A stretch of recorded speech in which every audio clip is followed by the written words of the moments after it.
Dear friends, आज वापस एक क्वेश्चन पेपर का सॉल्यूशन लेकर के मैं आपके सामने वापस हाजिर हुआ हूँ और ये जो एग्ज़ाम है बेसिकली ये आरपीएससी का एग्ज़ाम है, सीनियर टीचर यानी कि सेकंड ग्रेड साइंस का, संस्कृत एजुकेशन का, जिसका एग्ज़ाम कल यानी कि 29 दिसंबर को हुआ था। इसके जो केवल केमिस्ट्री के क्वेश्चन्स हैं, उनका सॉल्यूशन हम इस वीडियो में लेकर के आए आए हैं।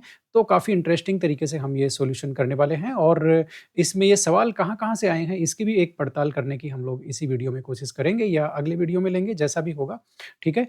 तो अब हम बेसिकली बात करते हैं कि ये एक एक ये जो एग्ज़ाम लगी है कल, इससे एक बहुत ही इम्पोर्टेंट बात सामने आई है और वो ये है कि इसके जितने भी सारे सवाल हैं, 1 या 2 को छोड़ दें तो, है ना? मैक्सिमम सवाल जो हैं वो एनसीईआरटी बुक से एज़ इट इज़ लिए गए हैं। एनसीईआरटी का जो कंटेंट है उसमें से एज़ इट इज़ लिए गए हैं मैक्सिमम सवाल। इसलिए मेरी भी आपसे यही रिक्वेस्ट है कि यदि आप सेकंड ग्रेड एग्ज़ाम की तैयारी कर रहे हैं, सेकंड ग्रेड की तैयारी करने वालों के लिए मेरी तरफ से एक ख़ास इम्पोर्टेंट पॉइंट है, ख़ास सलाह है, वो ये है कि उनको केवल और केवल एनसीईआरटी ही पढ़नी है, केमिस्ट्री, बायोलॉजी और फिज़िक्स तीनों में, ठीक है? चाहे आप बायो पढ़ें, चाहे आप फिज़िक्स पढ़ें, कुछ भी पढ़ें, आपको उसी के सवाल निकालने हैं, एनसीईआरटी के ही सवाल निकालने हैं, इसके अलावा आपको साइंस के लिए कुछ भी नहीं पढ़ना, ये सिलेक्शन के लिए बहुत ज़्यादा सफिशिएंट है, ठीक है? प्रैक्टिस सवाल की प्रैक्टिस करने के लिए आप कुछ एडिशनल हेल्प ले सकते हैं, लेकिन थ्योरी आपको बार-बार यहीं से पढ़नी है क्योंकि इसी के एग्ज़ाम्पल पूछे जा रहे हैं, इसी के न्यूमेरिकल पूछे जा रहे हैं एनसीईआरटी में से ही, ठीक है? सब कुछ यहीं से पूछा जा रहा है, जिसको मैं आपको बताऊँगा भी, ठीक है? अब बेसिकली बात ये है कि एनसीईआरटी पढ़नी कैसे है? इसका मेरा ही एक वीडियो बनाया हुआ है कि हाउ टू रीड एनसीईआरटी, तो इसका लिंक मैं आपको यहाँ पर डिस्क्रिप्शन बॉक्स में दे दूँगा, उससे आप ये देखना कि एक-एक लाइन टू लाइन रीड कैसे करते हैं एनसीईआरटी की, कैसे इन्फॉर्मेशन लेते हैं एनसीईआरटी से और क्या-क्या बातों का ध्यान रखना होता है एनसीईआरटी पढ़ने के दौरान। तो ये वीडियो आप ज़रूर देखें जिससे आपको एनसीईआरटी किस तरह से पढ़ना है ना? उसके बारे में आपको काफ़ी कुछ सीखने को इसमें मिलेगा, ठीक है? तो सेकंड ग्रेड की तैयारी करने वालों के लिए सबसे ज़्यादा इम्पोर्टेंट जो मैंने सलाह दी है, उसका मैं सबूत भी दूँगा आपको। हो सकता है इस वीडियो में नहीं दे पाऊँ या दे पाऊँ या चलो लास्ट में हम कोशिश करेंगे ये फाइंड करने की कि सवाल आए कहाँ से हैं। एक बार सॉल्यूशन हम लोग इसका कर लेते हैं, ठीक है? तो चलिए शुरू करते हैं फटाफट से। नंबर 1 सवाल है इसका। सबसे पहला सवाल है calculate the solubility product of Ag2SO4 ये आयनिक इक्विलिब्रियम का सवाल है और इसकी सोल्युबिलिटी दी हुई है। इसका आपको सोल्युबिलिटी प्रोडक्ट निकालना है, ठीक है? तो ये देखो काफ़ी आसान है सोल्युबिलिटी प्रोडक्ट इसका निकालना कैसे? केएसपी का जनरल फ़ॉर्मूला आपके सामने है, ठीक है? अब यहाँ पर जो सोल्ट हमारा है वो है Ag2SO4 तो इसमें कैटायन का नंबर कितना है? 2 एनायन का नंबर कितना है? 1 तो एक्स और वाई की वैल्यू तो ये हो गई, ठीक है? यानी कि एक्स और ये जो सोल्ट है आपका ये किस फ़ॉर्मेट का सोल्ट है? इस फ़ॉर्मेट का सोल्ट है। ए टू बी यानी कि जितने भी सोल्ट इसी फॉर्मेट के होंगे ए टू बी फॉर्मेट के होंगे उनकी एक्स और वाई की वैल्यू ये होगी। अब आप इधर केएसपी निकालना है तो एक्स और वाई की वैल्यू रख दो। तो एक्स की वैल्यू क्या है 2 तो एक्स की पावर एक्स यानी कि 2 की पावर 2, वाई की पावर वाई यानी कि 1 की पावर 1 और ब्रैकेट में आपका एस और एक्स प्लस वाई यानी कि 2 प्लस 1 3 इसकी पावर हो गई। आप इसको सोल्व करेंगे तो क्या निकलेगा 2 की पावर 2 यानी कि 4, 1 की पावर 1 तो 1 रहेगा गया काम से, ठीक है? और आपका एस की पावर कितनी आ गई 3 ये इसका केएसपी आ गया। अब इन्होंने एस यानी कि सोल्युबिलिटी की वैल्यू हमें दी हुई है। सोल्युबिलिटी की वैल्यू हमें दी हुई है, तो इसमें आपको ये सोल्युबिलिटी की वैल्यू रखनी है, वो कितनी है 2.5 10 टू पावर -2 ठीक है? तो आपको कुछ नहीं करना 4 इंटू 2.5 इंटू 10 टू पावर -2 और उसका क्यूब आ गया, ठीक है? अब आपको इसको सोल्व करना है, कैसे सोल्व करेंगे? ज़्यादा कुछ मुश्किल नहीं है। आपका क्या बोलते हैं 4 इंटू 2.5 इंटू आपका 2.5 इंटू 2.5 इंटू 10 टू पावर -6 ये आपने इसको ओपन कर दिया। ओपन कर दिया तो अब आप इसको मल्टीप्लाई करोगे, तो आपका 10 आ गया और इन दोनों को मल्टीप्लाई करोगे तो आप जानते हो 6.25 आ गया, ठीक है? और इंटू 10 टू पावर आपका -6 आ गया। इतनी बात हो गई, ठीक है? अब आप इसको सोल्व करोगे तो ये क्या हो गया आपका हुँ, ठीक है? इसको यदि आप सोल्व करोगे तो ये आपका हो गया 62.5 इंटू 10 टू पावर -6 साफ-साफ है इसको सोल्व करोगे तो, ठीक है? तो ये आपका आंसर ये रहा, 4th इसका आंसर है, कहीं कोई प्रॉब्लम नहीं है। अगले क्वेश्चन में चलते हैं, अगला क्वेश्चन आपका केमिकल वो है पेरियोडिसिटी है ना? पेरियोडिसिटी इन प्रॉपर्टीज़ यानी कि पीरियोडिक टेबल से ये सवाल है, काफ़ी ज़्यादा इंपॉर्टेंट है। ये कह रहा है the process which is not an endothermic ये कह रहा है एंडोथर्मिक कौन-सा नहीं है। Not endothermic. 2 चीज़ें हमें पता चली है, एंडोथर्मिक नहीं है, यानी कि जिसमें एनर्जी एब्ज़ॉर्ब नहीं हो रही, यानी कि जिसमें एनर्जी रिलीज़ हो रही है। बहुत सिंपल सी बात है। अब 4 ऑप्शन है हमारे पास, एनर्जी रिलीज़ किसमें से हो रही है? अब देख लो ज़रा। सबसे पहला यदि देखते हैं तो वो इलेक्ट्रॉन आयनाइज़ेशन का है, यानी कि सोडियम का आयनाइज़ेशन करा रहे हैं, 1 इलेक्ट्रॉन बाहर निकाल रहे हैं। आपको पता है इलेक्ट्रॉन निकालने में हमेशा एनर्जी खर्ची होती है, यानी कि एनर्जी एब्ज़ॉर्ब होती है, तो वो एंडोथर्मिक प्रोसेस होता है। एनर्जी एब्ज़ॉर्ब होगी, ये एंडोथर्मिक है।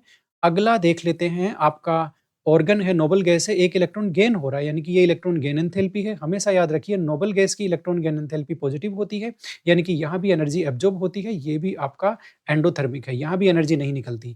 4th जो प्रोसेस है वो देख लेते हैं, ऑक्सीजन माइनस ने एक और इलेक्ट्रॉन गेन करके, मतलब ये इसकी सेकंड इलेक्ट्रॉन गेन एंथैल्पी है। बात को समझो, सेकंड इलेक्ट्रॉन गेन एंथैल्पी है। सेकंड इलेक्ट्रॉन गेन एंथैल्पी हमेशा पॉजिटिव होती है, समझ लो। सेकंड इलेक्ट्रॉन गेन एंथैल्पी चाहे कोई भी एलिमेंट हो, हमेशा पॉजिटिव होती है, यानी कि एंडोथर्मिक होती है, यानी कि एनर्जी एब्ज़ॉर्ब होती है। इसमें भी ये भी प्रोसेस हो गया एंडोथर्मिक। अब ये रहा, ये हाइड्रोजन एक इलेक्ट्रॉन गेन कर रहा है, हाइड्रोजन एक इलेक्ट्रॉन गेन कर रहा है, ठीक है ना? तो यहाँ पर ये इलेक्ट्रॉन गेन एंथैल्पी है, इसकी नेगेटिव है यानी कि ये एक्सोथर्मिक है। तो यहाँ पर 3 नंबर ऑप्शन आएगा, उसके अलावा 2, 4, 1 में साफ है कि वो पॉजिटिव है, वहाँ एनर्जी एब्ज़ॉर्ब हो रही है, वो एंडोथर्मिक है, जबकि 3 नंबर है वो एक्सोथर्मिक है। इसका मतलब एंडोथर्मिक कौन-सा नहीं है? आपका 3 नंबर नहीं है। बात आपको समझ में आ गई? ये भी सवाल जो पेरियोडिसिटी से है, बेसिकली बहुत ही बेकार टाइप का सवाल है, क्योंकि इसमें कॉन्सेप्ट कोई भी नहीं है, ठीक है? और इसमें आयनिक साइज़ का ऑर्डर पूछा है, ठीक है? अब इसका सही ऑप्शन है आपका ये, है ना? अब इसमें आप कोई भी तिकड़म लगा लो, जैसे आप यदि सोडियम है और मैग्नीशियम है, एल्यूमीनियम है, यदि इसको आप पकड़ के चलोगे कि आइसो इलेक्ट्रॉनिक है और इसके बेसिस पे ऑर्डर लगा दोगे, तो आप नहीं लगा पाओगे, क्योंकि वो इनका जो ऑर्डर है, सोडियम Na+ का और Mg2+ का और Al3+ का आइसो इलेक्ट्रॉनिक है, ठीक है? और इनका साइज़ आपका ऑर्डर ये हो जाएगा। यदि इससे आप पता लगाने की कोशिश करोगे तो नहीं आपको पता लगेगा, क्योंकि 2 नंबर जो ऑप्शन है उसमें भी यही है। और आपका जो 4 नंबर ऑप्शन है उसमें भी यही है, ये देख लो। सोडियम से छोटा है Mg और ये 1 नंबर ऑप्शन में भी यही है, इसलिए ये ट्रिक आपकी चलेगी नहीं, ठीक है? अब इसके अलावा इस क्वेश्चन को सोल्व करने का और कोई तरीका नहीं है। दूसरा ये है कि इनकी जो पोज़ीशंस है, पोज़ीशंस को आप पकड़ सकते हो कि लिथियम की पोज़ीशन है, उसके बाद में सोडियम है, सोडियम के बाद में इधर मैग्नीशियम है, एल्यूमीनियम है और एल्यूमीनियम के नीचे इधर गैलियम है। इतनी बात हो गई। तो लिथियम से बड़ा ही होगा, जो Na+ है वो आपका Li+ से बड़ा होगा, ठीक है? तो Na+ Li+ से बड़ा होगा, यदि ये आप देखोगे, तो भी आप नहीं पकड़ पाओगे, क्योंकि ये इन सब में हो रहा है, Na+ Li+ से बड़ा है, ठीक है? इसके अलावा तो आपके पास क्या ट्रिक है? इसके अलावा आपके पास कोई ट्रिक नहीं है। मेरा कहने का मतलब है कि इस सवाल में ऐसा कोई कॉन्सेप्ट नहीं है जो इस सवाल को सोल्व कर दे। ये सवाल केवल एक ही फैक्ट के दम पे टिका हुआ है, और वो ये है कि आपको पता है एक एक्सेप्शन है, गैलियम है वो एल्यूमीनियम से छोटा होता है। लेकिन आप याद रखो हमेशा कि जो गैलियम का जो 3+ है, वो एल्यूमीनियम से बड़ा होता है। ये ही इसमें पॉइंट है। इस सवाल को सिर्फ़ इसी पॉइंट के दम पे सोल्व किया जा सकता है, और किसी भी पॉइंट के दम पे सोल्व नहीं किया जा सकता। तो आप अपने नोट्स में ऐड कर लें। देखो, ये बात तो सब जगह लिखी हुई है कि गैलियम एल्यूमीनियम से छोटा है, ठीक है? लेकिन गैलियम 3+ है, ये एल्यूमीनियम से बड़ा होता है, ये बात कहीं आपको मेंशन नहीं मिलेगी, ठीक है? इसीलिए कह रहा हूँ कि एक ऐसा कोई भी कॉन्सेप्ट नहीं है जिससे इसको सोल्व किया जा सके। सिर्फ़ इसी पॉइंट से इसको सोल्व किया जा सकता है। जिसको ये पॉइंट पता है, गैलियम एल्यूमीनियम वाला, वो इसको सोल्व कर सकता है, अदरवाइज़ इसको कोई सोल्व नहीं कर सकता, ठीक है? तो क्योंकि गैलियम बड़ा है एल्यूमीनियम से, और ये सिर्फ़ इसी में फ़ॉलो हो रहा है नंबर 1 में, बाकी आप सब में देखो एल्यूमीनियम को गैलियम से बड़ा बताया हुआ है, ठीक है? एल्यूमीनियम को गैलियम से बड़ा बताया हुआ है, हर ऑप्शन में एल्यूमीनियम को गैलियम से बड़ा बताया हुआ है, सिर्फ़ एक ही ऑप्शन है जिसमें गैलियम एल्यूमीनियम से बड़ा है। बात आपको समझ में आई कि नहीं आई? तो और वैसे भी एक बात देखो, मतलब ये क्वेश्चन गलत क्यों है, वो मैं आपको बताता हूँ। गलत इन द सेंस इस तरह के क्वेश्चन नहीं होने चाहिए। Li+ और Mg2+ में ये तो बेसिकली इनकी तो साइज़ सिमिलर होती है, Li+ और Mg2+, ठीक है? इनका तो डायगोनल रिलेशनशिप होता है, ठीक है? तो इनकी साइज़ सिमिलर होती है, आप इनको कंपेयर कैसे करोगे? कोई कैसे कह सकता है कि Li+ Mg2+ से बड़ा है? इनके कंपैरिज़न का क्या आधार है? कोई आधार नहीं है। इसीलिए कह रहा हूँ कि ये सवाल इस तरह के सवाल नहीं होने चाहिए जिनमें कोई कॉन्सेप्ट नहीं है। यदि किसी को कोई फैक्ट पता है तो कर देगा, नहीं तो नहीं कर पाएगा। ठीक है? तो मेरा कहने का मतलब है कि ये एक बेकार टाइप का सवाल डिज़ाइन किया हुआ था, लेकिन ऑप्शन इसका एक है, इसमें कहीं कोई दिक्कत नहीं है। आप चाहो तो मेरी बात को प्रूव करके देख लेना कि लिथियम प्लस और Mg2 प्लस में इन्होंने कहा है कि लिथियम बड़ा है, सच में बड़ा है लिथियम, इसमें कोई दिक्कत नहीं है। लेकिन पता कैसे चलेगा कि लिथियम Mg2 प्लस से बड़ा है? क्या कॉन्सेप्ट लगाओगे आप? आपके पास कोई आधार नहीं है। इसलिए कह रहा हूँ कि ये सवाल कॉन्सेप्ट से सॉल्व होने वाला नहीं है। इसलिए एक बेकार टाइप का सवाल डिज़ाइन किया गया है। 38 उत्तर मैंने आपको बता दिया, 1 नंबर है। 39 39 अच्छा सवाल है। सेकंड पीरियड के एलिमेंट्स की फर्स्ट आयनाइज़ेशन एंथैल्पी का ऑर्डर पूछा हुआ है। अब सेकंड पीरियड के जो एलिमेंट्स हैं वो तो आप ये जानते ही हो ये रहे lithium, beryllium, boron, carbon, nitrogen, oxygen, fluorine, neon ये सब हैं, ठीक है? इनमें आप जानते हो इधर से इधर जाते हैं तो जो आयनाइज़ेशन एंथैल्पी है वो बेसिकली आपकी इंक्रीज़ होती चली जाती ठीक है ना? लेकिन यहाँ पर 2-3 जगह ट्विस्ट आते हैं, 2 जगह ट्विस्ट आते हैं, वो कहाँ आते हैं? एक तो बेरिलियम की आयनाइज़ेशन एंथैल्पी बोरॉन से ज़्यादा हो जाती है क्योंकि इसका इलेक्ट्रॉनिक कॉन्फ़िगरेशन बोरॉन से ज़्यादा स्टेबल है। इसी तरह से नाइट्रोजन का हाफ फ़िल्ड इलेक्ट्रॉनिक कॉन्फ़िगरेशन है, उसकी आपकी ऑक्सीजन से ज़्यादा हो जाती है। इसका मतलब ऑर्डर क्या हुआ? सबसे छोटा कौन है? लिथियम। लिथियम के बाद में बोरॉन आएगा, तो यहाँ भी ये भी सही हो सकता है और ये भी सही हो सकता है, ठीक है? फिर उसके बाद में लिथियम के बाद में बोरॉन, बोरॉन के बाद में बेरिलियम आएगा। अब बोरॉन के बाद बेरिलियम इसी में है केवल, ठीक है? इसका मतलब ऑप्शन 1 सही है, बाकी सारे गलत हैं। तो ये अच्छा सवाल था। सेकंड पीरियड के फर्स्ट आयनाइज़ेशन एंथैल्पी का सवाल था, ठीक है? ये 40 नंबर सवाल मोल कॉन्सेप्ट का है बेसिकली। इन्होंने कहा है कि कार्बन डाइऑक्साइड है वो कितनी प्रोड्यूस होगी यदि इतना ग्राम सुक्रोज़ को यदि हम लोग कंप्लीटली बर्न कर दें ऑक्सीजन में, ठीक है? ऑक्सीजन में कंप्लीटली बर्न कर दें तो कितना जो ग्राम है वो CO2 रिलीज़ होगा, ठीक है? मोल कॉन्सेप्ट का सवाल है। मैंने यहाँ इक्वेशन आपके सामने लिखी है। ये आपका सुक्रोज़ का फ़ॉर्मूला है। इसको क्या बोलते हैं सबसे पहले इसका कंबशन का रिएक्शन हम लोग लिख लेते हैं। इसके दहन की जो समीकरण है वो लिख लेते हैं और ये कैसे लिखी जाएगी? कार्बन कितने हैं? 12 तो ये 12 आपके CO2 बन गए। ऑक्सीजन कितने हैं 11 तो 11 आपके H2O बन जाएँगे क्योंकि दहन में यही बनेगा कार्बन डाइऑक्साइड और H2O ठीक है। अब ऑक्सीजन कितने चाहिए? ऑक्सीजन कितने भी चाहिए हमें क्या मतलब है चलो बना लेते हैं।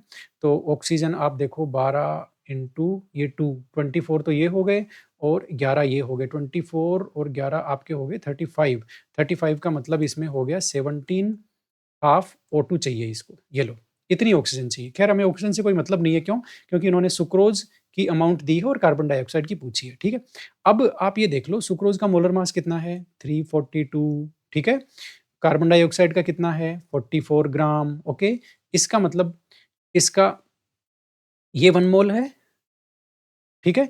तो इसके 1 मोल से इसका 12 मोल निकल रहा है। ये देखो सुक्रोज़ का 1 मोल है यहाँ पर, इसका कितना मोल निकल रहा है? ये आपका कितना 12 मोल, ठीक है? तो 12 मोल का मतलब कितना हुआ? 12 मोल का मतलब 44 को आप 12 से मल्टीप्लाई कर दो, तो वो हो जाएगा आपका 528 ग्राम। यानी कि 1 मोल से बन रहा है कार्बन डाइऑक्साइड का 12 मोल और सुक्रोज़ के 1 मोल यानी कि 342 ग्राम से बन रहा है कार्बन डाइऑक्साइड का 12 मोल यानी कि 528 ग्राम। ठीक है? अब इसने कहा है कि 3.42 ग्राम से कितना बनेगा? तो भई इसको इसने क्या किया 100 से डिवाइड कर दिया, तो हम इसको भी 100 से डिवाइड कर देते हैं, तो 5.28 बनेगा, ज़ाहिर-सी बात है। जब इससे ये बन रहा है, तो इससे ये बनेगा, मतलब उसको यदि 100 से डिवाइड किया है, तो इसको भी हम 100 से डिवाइड कर देंगे, तो ये आंसर आएगा। तो इससे 3.42 ग्राम से 5.28 बनेगा। ऑप्शन नंबर 4 सही है। 41 41 देखो बेसिकली एटॉमिक स्ट्रक्चर का क्वेश्चन है और ये आपके क्या बोलते हैं एनसीईआरटी का जो इन टेक्स्ट क्वेश्चन है उसी को इन्होंने थोड़ा-मोड़ा मॉडिफाई करके दिया है। मैं आपको बता सकता हूँ क्या? देखता हूँ। लेकिन इसमें स्विच करना पड़ेगा एक्चुअल में। मैं आपको लास्ट में बताऊँगा ये सब कौन-कौन सा सवाल है वो कहाँ से उठा है, लास्ट में आपको बताने की कोशिश करूँगा, लास्ट तक आपको देखना है, ठीक है? ओके, तो इसको पढ़ लेते हैं फटाफट से। What will be the wavelength of a ball of mass 1 KG एक बॉल है जिसका मास 1 केजी है ना? इसकी वेवलेंथ इन्होंने पूछी है, तो ये बेसिकली डी ब्रोगली पे चला गया क्योंकि जो मैटर पार्टिकल हैं, उनकी वेव नेचर होती है, वेवलेंथ होती है, डी ब्रोगली ने बताया था, ठीक है? तो डी ब्रोगली का जो फ़ॉर्मूला है, वो इसमें लगेगा, तो वो कितना लगेगा, वो देखो ये रहा। डी ब्रोगली की जो वेवलेंथ है, वो ये रही lambda is equal to h/mv है ना? h यहाँ पे क्या है, प्लैंक्स कांस्टेंट है, जिसकी वैल्यू उन्होंने यहाँ पे दी है, वो हमने रख दी है। m यानी कि मास इन्होंने 1 केजी दिया है, 1 केजी हमने रख दिया है। वेलोसिटी 1 मीटर पर सेकंड है, वो भी हमने यहाँ पर रख दी है, ठीक है? ठीक है? अब आपको पता ही है इसमें होना-जाना कुछ नहीं है, ठीक है? आपका ये तो 1-1 है, ये 1-1 का कोई मतलब नहीं होता है और जो जूल है बेसिकली 1 जूल की वैल्यू ये होती है केजी मीटर क्यूब पर सेकंड स्क्वायर, 1 जूल की वैल्यू ये होती है। तो हम लोग क्या करने वाले हैं, ये जो 1 जूल सेक ये यहाँ पर जूल सेकंड था, इसको हम इस फॉर्मेट में लिखने वाले हैं। तो जूल की वैल्यू लिखते हैं केजी मीटर स्क्वायर सेकंड पर सेकंड स्क्वायर, लेकिन ये जूल सेकंड था, तो वो जो सेकंड है वो इसके इससे कट जाएगा और ये बेसिकली -1 बच जाएगा यहाँ पर, ठीक है? अब ये सेकंड माइनस 1 से गया, मीटर से ये 1 मीटर गया, केजी से ये 1 केजी गया, बचा 1 ये मीटर केवल, क्योंकि मीटर स्क्वायर था ना, नीचे केवल मीटर है। तो मीटर में आंसर आ जाएगा और आपका आंसर कितना रहेगा 6.626 10 टू पावर -34। ये एक ही आंसर रहेगा और मीटर में रहेगा, ये रहा आपका नंबर 2।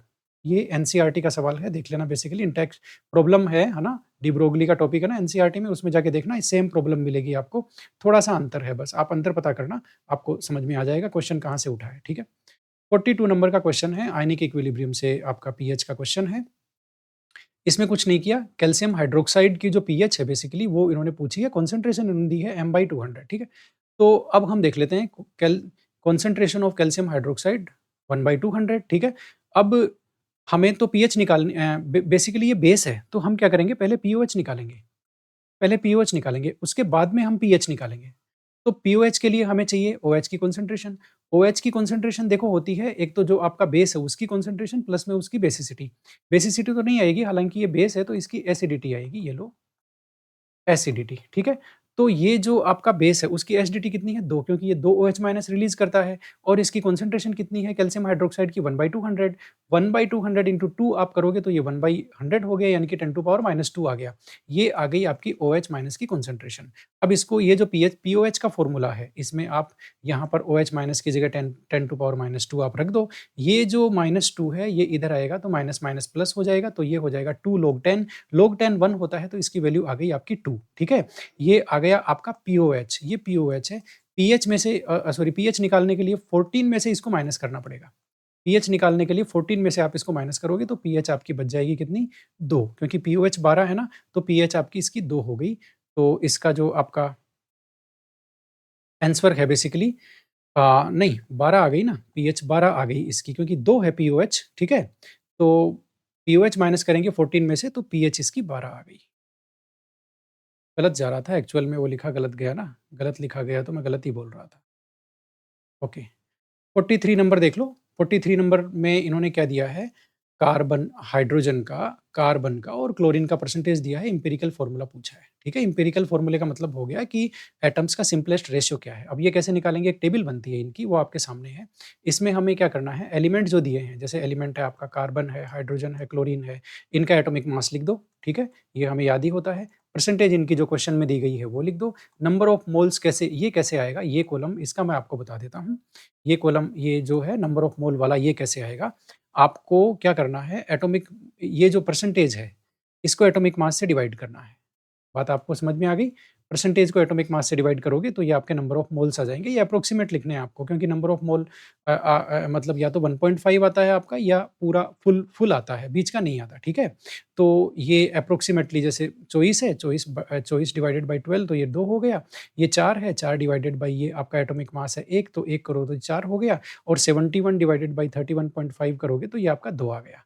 तो इसको सिम्पलेस्ट रेशियो 2 2 रेशियो, अब देखो ये क्या आ गया आपका 2:4:2, ये आ गया किसका, आपका कार्बन का, हाइड्रोजन का और क्लोरीन का। अब इसका सिम्पलेस्ट रेशियो कितना हुआ? सिम्पलेस्ट रेशियो हुआ 1:2:1।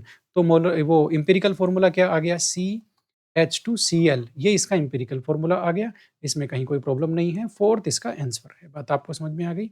43 के अलावा अब हम 44 पे चलते हैं। 44 जो है वो काफ़ी आसान है और इसमें हमें केवल और केवल इलेक्ट्रोफाइल छाँटना है, ठीक है?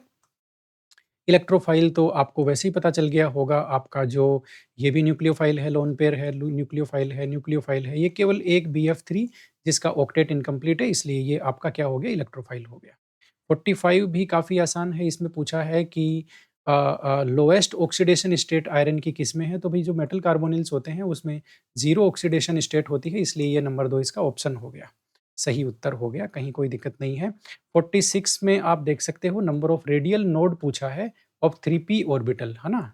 3p ऑर्बिटल के लिए रेडियल नोड का फॉर्मूला ये होता है n minus L minus one. तो n की वैल्यू कितनी हो गई 3, l यानी कि p के लिए l की वैल्यू 1 और माइनस 1 तो कितना आ गया 3 माइनस 2, 3 माइनस 2 तो 1, तो इसका आ गया आपका थर्ड आंसर, ठीक है। इसी तरह से आपका ये जो है 47 ये एज इट इज एनसीईआरटी की लाइंस में से लिया गया है। सुटेबल मेथड पूछा है, सेपरेट करना है कि इसको क्रूड ऑयल, है ना, पेट्रोलियम इंडस्ट्री में जो क्रूड ऑयल के जो कंपोनेंट्स होते हैं उनको कैसे सेपरेट करेंगे हम लोग। तो ये सीधा एनसीईआरटी में लाइन लिखी हुई है, आप फ्रैक्शनल डिस्टिलेशन है वो जाकर के आप टॉपिक देखोगे तो लास्ट में उसकी एप्लीकेशन है बेसिकली, ठीक है, वो ये ज़्यादातर पूछते हैं। तो ये फ्रैक्शनल डिस्टिलेशन की एप्लीकेशन है। इसी तरह से एक एनसीईआरटी में reduced distillation under reduced pressure भी है, उसकी भी एक एप्लीकेशन लिखी हुई जो कई बार आ चुकी है, उसको भी आप देख लेना। ये दोनों बार-बार पूछते हैं, यहाँ पर फ्रैक्शनल डिस्टिलेशन का आपको पूछा हुआ है, कोई प्रॉब्लम नहीं है, आंसर आपका 4 हो गया। ये सीधा-सीधा एनसीईआरटी में से उठाया हुआ सवाल है कि ये जो आपकी बेंजीन है, उसकी सीएल से रिएक्शन कराएँगे यूवी विजिबल रेडिएशन की प्रेज़ेंस में, तो बेसिकली यहाँ पे गैमेक्सेन बनेगा, है ना? बेंजीन हेक्साक्लोराइड बीएचसी बनेगा, ठीक है? जो कि एक कीटनाशी वगैरह के काम में आता है, इसको देख लेना। एज़ इट इज़ एनसीईआरटी में रिएक्शन दी हुई है, कहीं कोई प्रॉब्लम नहीं है। अरेंज द फॉलोइंग ये सवाल थोड़ा-सा सही है, कार्बोकैटायन को स्टेबिलिटी ऑर्डर के हिसाब से अरेंज करना था। अब इसमें आप देख लो, इसमें जो बी है वो सबसे ज़्यादा स्टेबल है। क्यों? क्योंकि ऑक्सीजन के ऊपर होता है देखो लोन पेयर, और हमेशा याद रखना, मैं यहाँ इसको बना के बताता हूँ। ये लोन पेयर है और इन्होंने पॉजिटिव चार्ज कहाँ दिया है? यहाँ दिया है। देखो हमेशा याद रखना, पॉजिटिव चार्ज के यदि जस्ट बगल में लोन पेयर है तो वहाँ पर वो लोन पेयर और पॉजिटिव चार्ज आपस में कंजुगेशन में आ जाते हैं, जिसकी वजह से वो कार्बोकैटायन स्टेबिलाइज़ हो जाता है। सुन लो अच्छी तरह से, ठीक है? तो ये यहाँ पे ऑक्सीजन के ऊपर पॉजिटिव चार्ज आ गया और यहाँ डबल बॉन्ड आ गया। बात आपको समझ में आई कि नहीं आई? तो ये रेजोनेंस की वजह से, कंजुगेशन की वजह से बी वाला सबसे ज़्यादा स्टेबिलाइज़ है, ठीक है? इसलिए बी सबसे ज़्यादा स्टेबिलाइज़ होगा, ऑप्शन नंबर 4 होगा। बी के बाद में बी के बाद में अब आप देखो, इसमें ये जो ऑक्सीजन है, इस वाली स्ट्रक्चर में ऑक्सीजन है, यहाँ कंजुगेशन पॉसिबल नहीं है क्योंकि ये जस्ट बगल में नहीं है, एक कार्बन एटम बीच में आ गया, इसलिए इस ऑक्सीजन के लोन पेयर और इस पॉजिटिव चार्ज के बीच में कोई कंजुगेशन या रेजोनेंस की संभावना नहीं है। इसलिए यहाँ पर इस ऑक्सीजन एटम का केवल माइनस आई इफेक्ट लगेगा और वो माइनस आई इफेक्ट कार्बोकैटायन की स्टेबिलिटी को कम करता है। इसलिए जो सी वाला है वो ए वाले से कम स्टेबल होगा। इसलिए बी आंसर, ये आपका फोर्थ आंसर है। बी सबसे ज़्यादा, फिर आपका ए और सी सबसे कम, क्योंकि उसमें ऑक्सीजन का केवल माइनस जो आई इफेक्ट लग रहा है। जो बी वाला है इसको कहते हैं ऑक्सीजन का प्लस आर इफेक्ट। यहाँ पर ऑक्सीजन का प्लस आर इफेक्ट लग रहा है। ठीक है? तो इस तरह से ये इम्पोर्टेंट क्वेश्चन था, अच्छा क्वेश्चन था, मतलब है ना? आपकी यदि विषय पे पकड़ है तो ही आप इस तरह के क्वेश्चन कर सकते हैं, अदरवाइज़ तो मुश्किल हो जाता है। यस, 50 नंबर आप देख लीजिए। 50 नंबर में इन्होंने क्या किया है, 1 मोल ऑफ पीसीएल5 को हीट किया है इन्होंने, 1 लीटर कैपेसिटी का कोई कंटेनर है उसमें, और वहाँ पर इन्होंने पाया कि इक्विलिब्रियम पर केवल केवल और केवल 20% पीसीएल5 है वो बचा हुआ है, यानी कि वो डिसोसिएटेड नहीं है, ठीक है? तो इक्विलिब्रियम कांस्टेंट यानी कि केसी की वैल्यू क्या होगी? चलो फटाफट से इसका जो इक्वेशन बनता है बेसिकली वो बना करके इस तरह के क्वेश्चंस को सोल्व किया जाता है। ये इसका इक्विलिब्रियम का इक्वेशन है ना? पीसीएल5 के डिकम्पोज़िशन का इक्विलिब्रियम का इक्वेशन आपके सामने है। 0 सेकंड पे क्या होगा? पीसीएल5 है और इनका 0 है, इनका अमाउंट क्योंकि अभी तक डिकम्पोज़िशन शुरू नहीं हुआ। टी सेकंड पे थोड़ा-सा जो एक्स अमाउंट है वो डिकम्पोज़ हो जाएगा पीसीएल का, तो 1 माइनस एक्स, और यदि व उसमें से एक्स कम हो गया तो एक्स इसका अमाउंट एक्स क्रिएट हो गया, इसका भी एक्स मोल बन गए, ये मतलब एक्स मोल है, ठीक है? अब यहाँ पर बात ये है कि ये कह रहे हैं कि इक्विलिब्रियम पे 20% पीसीएल5 बचा हुआ है, ओके। यानी कि 80% डिकम्पोज़ हो गया, यही तो बात हुई। 80% डिकम्पोज़ हो गया, अब 80% डिकम्पोज़ हो गया, 20% बचा हुआ है। इसका मतलब आपका ये क्या हुआ, 1 माइनस एक्स यानी कि बची हुई अमाउंट, ये आपका 0.2 बचा हुआ है, यानी कि 20% लिख दो या 1 में से लिखोगे तो 0.2 लिख दो, ठीक है? इसका कितना क्रिएट हो गया? इसका 8, इसका कितना? ये जितना है उतना ही ये भी 8, यानी कि 80% डिकम्पोज़ हो गया, तो इसका क्या बोलते हैं, 0.8 जो मोल है वो बन गया, इसका 0.2 मोल, और इसके ये 0.8 मोल क्रिएट हो गए। ये आपको मिल गया नंबर ऑफ मोल। अब आप सीधा क्या करोगे, केसी का फॉर्मूला लिखोगे, प्रोडक्ट बाय रिएक्टेंट, ये प्रोडक्ट है, ये रिएक्टेंट है। वैल्यू लिख दो, प्रोडक्ट के नंबर ऑफ मोल कितने हैं, 0.8 डिवाइडेड बाय रिएक्टेंट का कितना है, 0.2। तो इसको आप सोल्व करो, ये आप सोल्व करोगे तो ये 4 और 4 को आप 0.8 से मल्टीप्लाई करोगे तो 3.2, तो आंसर आपका 3.2 आ गया। सीधा-सा है, इसमें आपको 20% जो है डिसोसिएट नहीं हुआ है, बस ये पकड़ना था कि पीसीएल5 का 0.2 बचा हुआ है, 0.8 डिकम्पोज़ हो गया, बस इतना सा पकड़ना था। ऑप्शन नंबर 4 इसका सही है। ये एनसीईआरटी में से लिया हुआ एकदम सीधा क्वेश्चन है। एसिडिक बिहेवियर का डिक्रीजिंग ऑर्डर पूछा है। आपको पता है एल्काइन जो होती है बेसिकली उसमें आपका जो हाइब्रिडाइजेशन है कार्बन का वो sp होता है और जो परसेंटेज एस करैक्टर होते हैं वो 50 होते हैं। Percentage S character directly proportional होते हैं आपके किससे? इलेक्ट्रोनेगेटिविटी से, ठीक है? तो एसिडिक नेचर आती है, इसलिए एल्काइन में एसिडिक नेचर आती है। अब यहाँ देख लो, इस एल्काइन में 2 एसिडिक हाइड्रोजन है, इसलिए इसकी सबसे ज़्यादा होगी एसिडिक स्ट्रेंथ। इसमें एक तरफ तो CH3 आ गया ना, तो टर्मिनल हाइड्रोजन एक ही है, इसमें टर्मिनल हाइड्रोजन एक भी नहीं है, इसलिए ये एसिडिक है ही नहीं। तो एसिडिक स्ट्रेंथ का डिक्रीजिंग ऑर्डर ये हो गया। तो ये जो लास्ट वाला है ना जिसमें दोनों दोनों तरफ CH3 लगा हुआ है, ये तो एसिडिक ही नहीं है क्योंकि इसमें एसिडिक प्रोटॉन है ही नहीं। इसमें एसिडिक प्रोटॉन 2 है और इसमें एसिडिक प्रोटॉन 1 है, तो एसिडिक स्ट्रेंथ का ऑर्डर आपका 3 नंबर का डिक्रीजिंग ऑर्डर हो गया। इसमें कोई दिक्कत नहीं है। क्वेश्चन नंबर 52 में आप देख लो, क्वेश्चन मैच कराना है। SO2 है, SO2 की स्ट्रक्चर तो बेंट होती है, SO2 यही तो होती है, ये तो सब जानते हैं, ठीक है? तो बेंट होती है तो ये इससे मिल गया, मतलब 1 में C मतलब आपका ऑप्शन केवल एक ही आएगा और कोई ऑप्शन नहीं है, 1 में C। अब आप वैसे भी देख लो बेंट जो स्ट्रक्चर होती है ना वो केवल 3 एटम जहाँ होते हैं वहीं होती है, इसके अलावा नहीं होती, ठीक है? तो अब जो SF4 है बेसिकली SF4 की स्ट्रक्चर सीसो होती है, इनका हाइब्रिडाइजेशन आप निकाल लेना। जो XCF4 है उसकी स्ट्रक्चर आपकी स्क्वायर प्लेनर होती है, BrF5 की स्ट्रक्चर आपकी स्क्वायर पिरामिडल होती है, ठीक है? तो ये आप इनके जो हाइब्रिडाइजेशन है बेसिकली वो निकाल करके भी कन्फर्म कर सकते हो कि किसकी स्ट्रक्चर क्या होती है, उसमें ज़्यादा कुछ प्रॉब्लम वाली कोई बात नहीं है, ठीक है? तो वैसे मैंने तो इसको बेंट देख करके कन्फर्म कर लिया कि बेंट जो स्ट्रक्चर है वो केवल और केवल आपके SO2 की ही हो सकती है और इसमें किसी की हो ही नहीं सकती और कोई रास्ता ही नहीं है। क्योंकि बेंट केवल 3 एटम होते हैं तभी होती है और 3 एटम केवल SO2 में है। बात आपको समझ में आ गई और उससे आंसर भी आ गया, ठीक है? तो इसमें कहीं कोई प्रॉब्लम नहीं है, हाइब्रिडाइजेशन निकाल कर के आप देख लेना, मैचिंग मैंने कर दी है, ठीक है? और देखो वैसे भी देखो इन्होंने डिज़ाइन सही नहीं किए ऑप्शन, ये स्क्वायर पिरामिडल है। स्क्वायर पिरामिडल तभी हो सकती है जब आपके कम से कम 6 एटम हों। स्क्वायर पिरामिडल में आपको कितने एटम चाहिए? 6 एटम। तो 6 एटम केवल एक में ही है, ये रहा BrF5। तो BrF5 की ही केवल स्क्वायर पिरामिडल हो सकती है और किसी की हो ही नहीं सकती। बात को समझो, ठीक है? तो ये बात है, इसलिए इसमें ज़्यादा कुछ मुश्किल नहीं है, वैसे तो आपको ये हाइब्रिडाइजेशन निकाल के करना पड़ता है। ये 53 नंबर जो है, ये कंट्रोल्ड ऑक्सीडेशन का एग्ज़ाम्पल है, जो एनसीईआरटी में दिया हुआ है। एल्केन की आप केमिकल रिएक्शन देखेंगे, कंट्रोल्ड जो ऑक्सीडेशन में 3-4 एग्ज़ाम्पल हैं, वो घुमा-घुमा के पूछते रहते हैं और इसमें आपका जो ऑक्सीडेशन है बेसिकली और इसका 3 नंबर सही है उत्तर है, ये आपको एनसीईआरटी में अभी बता दूँगा थोड़ी देर में, ठीक है? हाइब्रिडाइजेशन ये एनसीईआरटी का एग्जाम्पल है। एनसीईआरटी ने कोऑर्डिनेशन केमिस्ट्री में इसी एग्जाम्पल से शुरू कर रखा है वीबीटी, ठीक है? तो यहाँ पर ये जो NH3 है वो स्ट्रॉन्ग लिगैंड का काम करते हैं, तो इसका जो हाइब्रिडाइजेशन है वो बेसिकली D2sp3 हो जाता है, ऑक्टाहेड्रल है, डाइमैग्नेटिक है। आप आराम से देख सकते हैं, इसमें ज़्यादा कुछ प्रॉब्लम वाली कोई बात नहीं है। ये एनसीईआरटी में से उठाया हुआ है ये क्वेश्चन आपका, ठीक है ना? एनसीईआरटी में डायग्राम बाकायदा बना-बना करके इसको समझाया हुआ है ClF3 को। ये भी मैं आपको अभी थोड़ी देर में बताऊँगा कि कहाँ वो है बेसिकली एनसीईआरटी में। अब इस क्वेश्चन का उत्तर देख लेते हैं। तो देखो ये जो आपकी जो ट्रायगोनल बाइपिरामिडल स्ट्रक्चर होती है, इसमें फर्स्ट जो लोन पेयर है, वो कहाँ पे आएगा? ये आपको पता होना चाहिए। 2 तरह की पोज़ीशन होती है, इक्वाटोरियल और एक्सियल। तो फर्स्ट लोन पेयर कहाँ जाएगा? देखो फर्स्ट लोन पेयर है, वो हमेशा इक्वाटोरियल पोज़ीशन में ही जाता है। क्यों? क्योंकि यदि वो एक्सियल में चला गया तो ये जो एंगल है ये 90 है और ये जो एंगल है ये 120 है, ठीक है? तो जहाँ पर कम रिपल्शन हो, रिपल्शन कम कब होगा? जब वो आपका इक्वाटोरियल पोज़ीशन में आएगा, इसलिए वो इक्वाटोरियल पोज़ीशन में जाता है फर्स्ट लोन पेयर। अब सेकंड लोन पेयर भी आपका इक्वाटोरियल पोज़ीशन में ही जाता है क्योंकि फिर वो यदि एक्सियल पोज़ीशन में चला गया तो इनके बीच में एंगल है वो 90 का हो जाएगा। अभी कम से कम 120 का तो है, ठीक है? तो इसलिए एक्सियल में नहीं जाएगा, सेकंड जो लोन पेयर है वो भी कहाँ जाएगा आपका? वो भी आपका इक्वाटोरियल पोज़ीशन में ही जाएगा। तो जो आपकी क्या बोलते हैं ClF3 की जो स्ट्रक्चर है बेसिकली वो टी शेप इसकी स्ट्रक्चर होती है और उसमें लोन पेयर्स की जो पोज़ीशन है वो यहाँ है और ये एनसीईआरटी ने बड़ी खूबसूरती से एक्सप्लेन करके बता रखा है। कहीं कोई दिक्कत नहीं है, ठीक है? ये सारा लोन पेयर रिपल्सन का गेम है।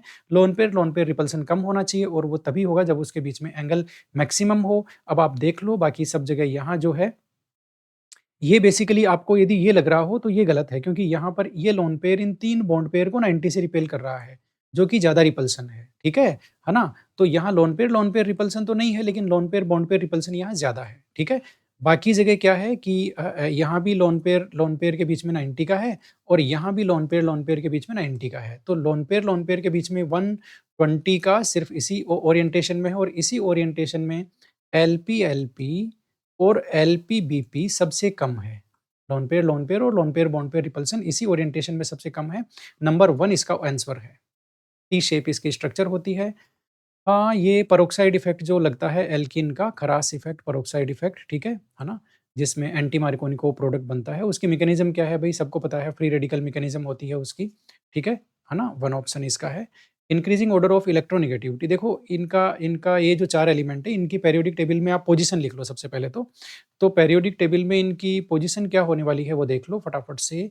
एक तो है कार्बन, एक है नाइट्रोजन, एक है आपका सिलिकॉन, एक है आपका फास्फोरस। तो देखो नाइट्रोजन इधर से इधर जाते हैं तो इलेक्ट्रोनेगेटिविटी क्या होती है? इंक्रीज़ होती है, ठीक है? इलेक्ट्रोनेगेटिविटी पूछी है ना इन्होंने, इलेक्ट्रोनेगेटिविटी इंक्रीज़ होती है, तो आपकी क्या बोलते हैं, नाइट्रोजन की इलेक्ट्रोनेगेटिविटी ज़्यादा है, किससे? कार्बन से, ठीक है? और इधर से इधर आते हैं तो इलेक्ट्रोनेगेटिविटी डिक्रीज़ होती है, ठीक है? इसका मतलब नाइट्रोजन की आपके फास्फोरस से भी ज़्यादा है और कार्बन से भी ज़्यादा है, दोनों से ज़्यादा है, ठीक है? और अब आप देख लो, तो जो इलेक्ट्रोनेगेटिविटी है बेसिकली ऊपर से नीचे आते हैं तो डिक्रीज़ होती है। तो सबसे ज़्यादा जो इलेक्ट्रोनेगेटिविटी है वो किसकी हुई? सबसे ज़्यादा हुई नाइट्रोजन की। तो नाइट्रोजन वाला ऑप्शन आप देखो, या तो ये सही होगा या ये सही होगा। नाइट्रोजन के बाद में कार्बन यहाँ भी है, यहाँ भी है, कार्बन का चक्कर खत्म हो गया, ठीक है? अब ये आ गया सिलिकॉन और फास्फोरस, यहाँ पे इन्होंने गेम कर रखा है, सिलिकॉन और फास्फोरस। तो देखो बात बिल्कुल सिंपल सी है, इधर आप जाओगे तो इलेक्ट्रोनेगेटिविटी आपकी बढ़ेगी, सुन लो। इधर जाओगे तो इलेक्ट्रोनेगेटिविटी बढ़ेगी, इसलिए फास्फोरस की इलेक्ट्रोनेगेटिविटी सिलिकॉन से ज़्यादा है। जैसे नाइट्रोजन की कार्बन से ज़्यादा है, वैसे ही फास्फोरस की किससे ज़्यादा है? सिलिकॉन से ज़्यादा है। तो ऑप्शन नंबर आपका इसमें 3 सही हो गया, ठीक है? आगे चलते हैं 58 नंबर के क्वेश्चन में। Conjugate base of perchloric acid, देखो परक्लोरिक एसिड है HClO4। अब इसमें से एक प्रोटॉन निकाल देंगे तो क्या बन गया? आपका ClO4 माइनस बन गया, तो आपका ये आ गया परक्लोरिक एसिड का कंजुगेट बेस। कंजुगेट बेस किसको बोलते हैं? एसिड में से एक प्रोटॉन निकाल दो, तो जो एनायन बनता है वो उसका कंजुगेट बेस हो गया। वेरी सिंपल, तो कौन सा बनेगा? ClO4 आपका माइनस बनेगा, ठीक है? 59 जो है बेसिकली उसमें क्या पूछा है? उसमें ये कहा है कि क्वांटम नंबर्स का कौन-सा सेट पॉसिबल नहीं है बोल करके। कौन-सा सेट पॉसिबल नहीं है? तो इसमें बहुत ही आराम से आप चेक कर सकते हो कि ये वाला जो सेट है, वो आप देख लो, L की वैल्यू यदि 2 है तो M की वैल्यू -3 नहीं हो सकती, क्योंकि M की वैल्यू कितनी होती है? -L टू आपका +L, यही तो होती है। -L से +L, यानी कि यदि L की वैल्यू 2 है, तो m की वैल्यू क्या होगी? m की वैल्यू होगी -2, -1, 0, +1, +2, ये अलाउड वैल्यू है किसकी? m की। -3 नहीं हो सकती, ठीक है? इसलिए ये जो सेट है 4 नंबर, ये पॉसिबल नहीं है, बाकी सारे के सारे पॉसिबल है। बाकी मैंने चेक भी नहीं किए, मैंने सिर्फ उत्तर निकाला है, तो इसका 4 आंसर होगा। वैसे देख लेते हैं, n की वैल्यू यदि 3 है तो L 0 हो सकता है, m भी 0 हो सकता है, कहीं कोई दिक्कत नहीं है। इसमें आपका हुँ। तो ये भी सही है, एल की वैल्यू 2 है तो एम की वैल्यू 1 हो सकती है, प्लस 1 ये भी सही है, मतलब तीनों सही है, 4 नंबर गलत है। बाकी आप देख लेना, मैंने सिर्फ़ एक-एक उत्तर फाइंड किया है, ऐसा भी हो सकता है कि किसी में 2 गलत हो, ठीक है? ओके, 60 नंबर देख लो, a reagent which lowers the oxidation number, देखो ऑक्सीडेशन नंबर को लोअर करता है, उसको क्या बोलते हैं? जैसे मान लेते हैं, किसी की ऑक्सीडेशन नंबर है वो 5 था, ठीक है ना? अब इसकी ऑक्सीडेशन स्टेट लोअर हो गई, यानी कि +3 हो गई। बात को समझो, +5 से कितनी हो गई? +3 हो गई, तो इसका क्या हो गया? इसका रिडक्शन हो गया। इसलिए यदि एक्स रिएजेंट ने ये किया है, एक्स रिएजेंट ने इसकी ऑक्सीडेशन स्टेट हाई से लो कर दी, +5 से +3 कर दी, तो इसको रिड्यूस कर दिया, तो एक्स क्या हो गया? रिड्यूसिंग एजेंट हो गया। बात आपको समझ में आ गई? ये अपचायक हो गया बेसिकली। ये फायांस रूल पर बेसिस सिंपल सा सवाल है, ये बोल रहा है कोवेलेंट कैरेक्टर का इंक्रीजिंग ऑर्डर दो बोल करके। तो कोवेलेंट कैरेक्टर हम लोग जानते हैं, मेटल आयन की साइज़ जितनी छोटी होती चली जाती है, वो उतना ही ज़्यादा वो आयन का डिस्टॉर्शन करता है, मतलब पोलराइज़ेशन उतना ही ज़्यादा करता है एनायन का, और उसमें कोवेलेंट कैरेक्टर उतने ही ज़्यादा होते हैं। तो यहाँ पर Na+ और आपका Mg2+ और आपका Al3+ है, ठीक है?